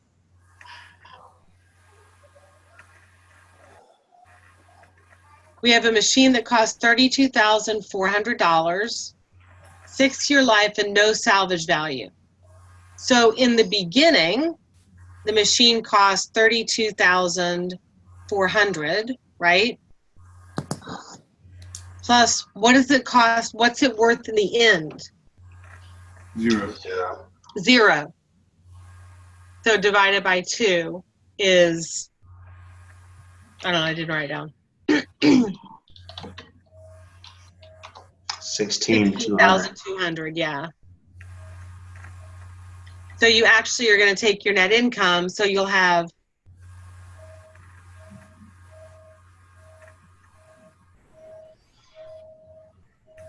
equals your rate of return.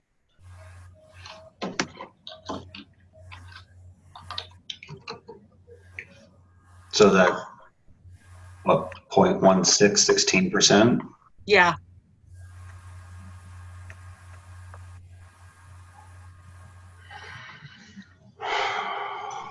I know, we're almost done. 46. Okay, so 46, let's remember, now we have to remember how to use the present value tables. So we want to figure out the machine's net present value. There's 2 pieces to this. These are just the tables. So we're purchasing a machine for $40,000. And we need to earn an 11%. So actually they give you that because we already had the tables at 11%. The expected year-end net cash flows are $15,000 in each of the first 3 years and $20,000 in the 4th year. Okay, so this is an annuity.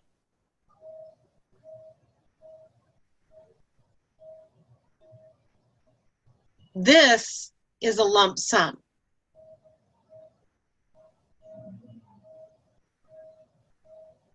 So what we're doing is we're saying, okay, so we're going to get in $15,000 each year for the next 3 years.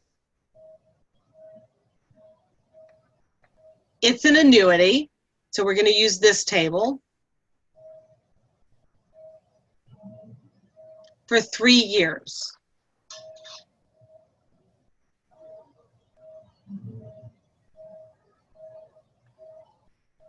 So the present value of $15,000 at 11% over the next 3 years is $36,655. I don't know what they say about rounding. 50. All right, now we need to do the 20,000. So the 20,000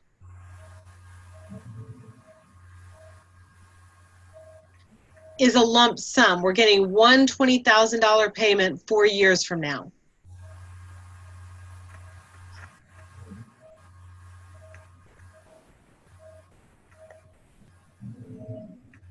So based on that, it's worth 13,174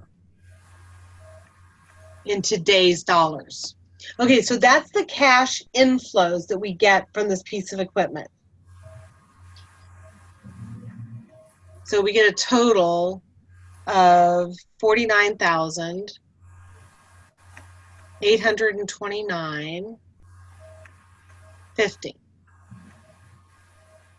But we invested 40,000. 40,000.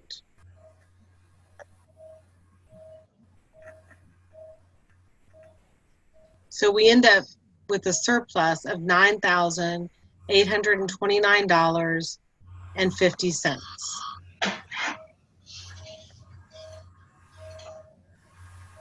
So because we're doing net present value, one of the questions would be, you're not asked that, that's the machine's present value. But what we want to know also is, should we do this? And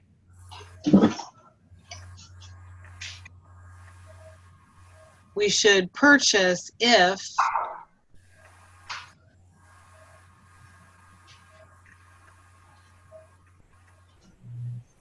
is greater than or equal to 0. Because if it's 0, we still earned 11%.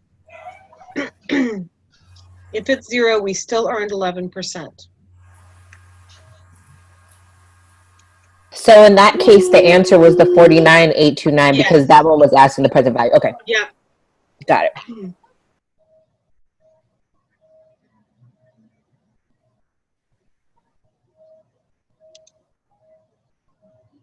No.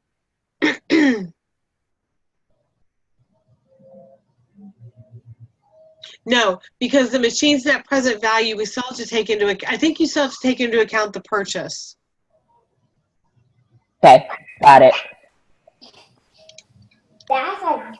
47. Oh, payback.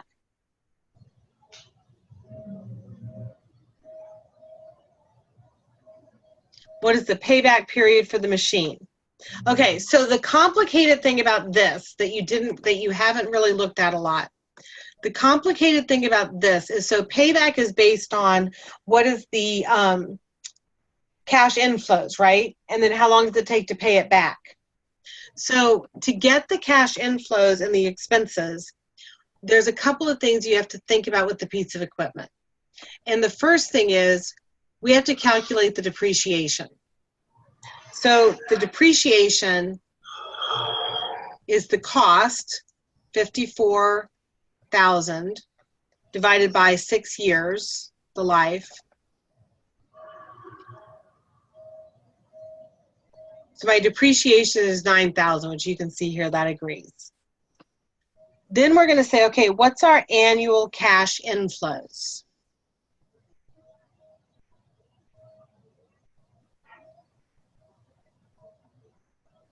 Well, we have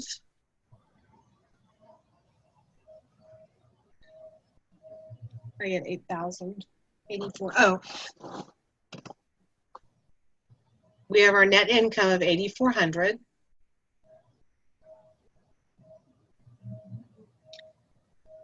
Plus, we have to add back the depreciation. We're adding back the depreciation because it's depreciation.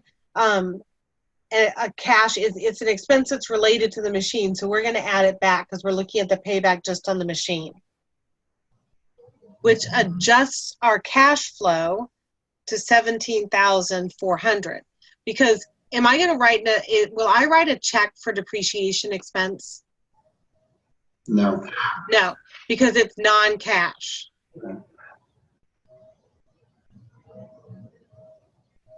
Okay, so my cash inflows are 17,400.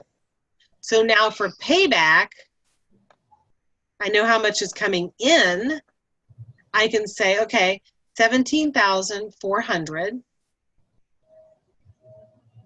Oopsie, I didn't leave room. Great.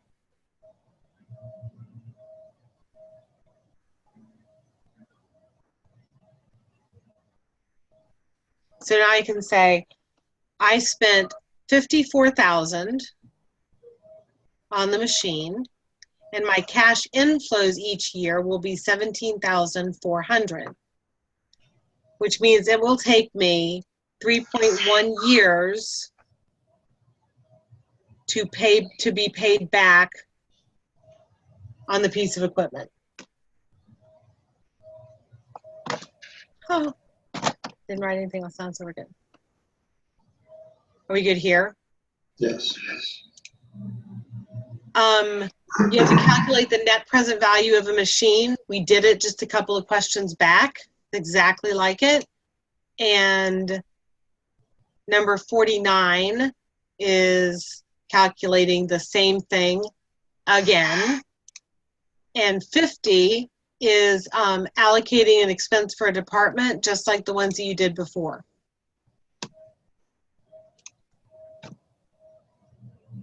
Okay. See, there's a lot that's the same, right?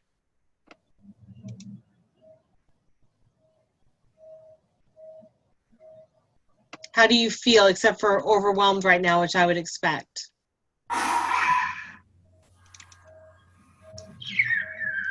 Nervous. Okay, that's all right. Exactly. Well, but I would expect you to be, because that's what gets you to study and do well. Yeah. I mean, I hate to say that, but it really does. See, I know that you're going to do okay. How much time are we getting? That's a good question. Let me just go ahead and adjust that. Let's look at this.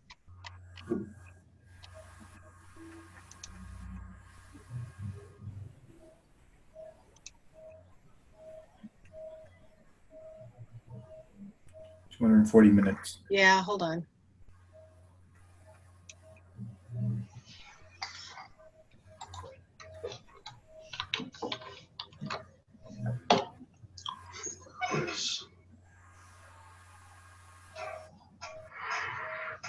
Well, that's fine.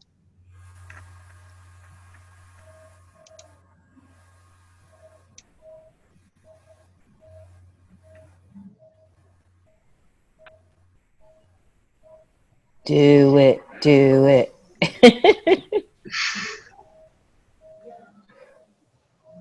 Not really that long. It's 5 minutes.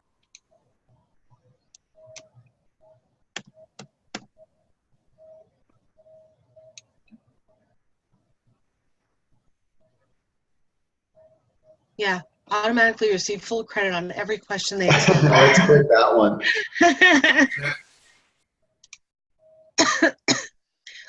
God, why did everybody get full credit? I don't know. I'm just a really good teacher. What can I say? What other ones are there? So attempts, resources, show feedback. So after everyone's taken it, I will go in and change that so you can see the feedback on your questions. Okay. Let me make sure that that the time and everything changed.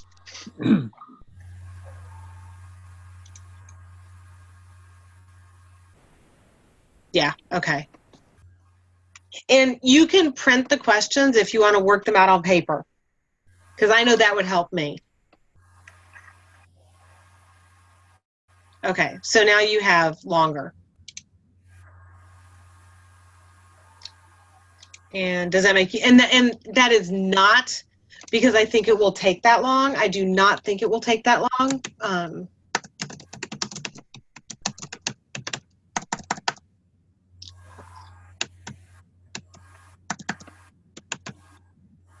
It is only because I feel like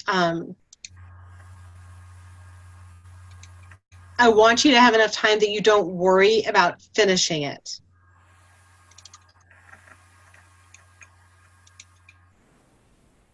Okay, do you hear me? It's not because I think it'll take that long. So don't get stressed. It's supposed to make it better for you, not worse. Awesome.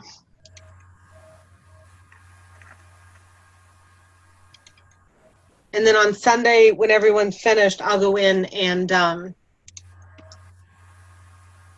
make it where you can see. I'll also post the video right here when it finishes. Okay? Okay. Sounds good. You can call me if you have questions. I'm around all weekend just working. Actually, since I think my daughter is getting the same thing we've been having, I think she's getting sick again. Yeah, I know. But again, I'm not complaining because Jose was at the emergency room all night. Thank you, since we might not see you again. I know, isn't that weird? I can't believe it's been like 4 weeks, 8 weeks for a lot of us. I know. I get to start all over with newbies in another week and a half. Well, Okay. we're the best. I know. I totally agree. Okay, so call me if you have questions. Text me if it's late. If something happens, okay, if you're taking the exam, I don't think anything will happen, all right? But if something happens and you're taking the exam and, you know, you lose your internet or something weird happens, and it's the middle of the night, so I'm obviously not going to answer my phone because I won't hear it. I'm sleeping. Don't panic, all right? Just take a deep breath, realize it's going to be okay, text me, and then I'll call you and we'll fix it in the morning. Sounds good. Okay? So it probably won't happen, but don't panic if it does. And I'm sorry for keeping you guys late. Okay. No problem. I guess I will see you later. My head hurts. My head hurts too. Thank you. Good night. Bye, everyone. Thank you. Good night, you guys. Good night. Good night, Bye. everyone.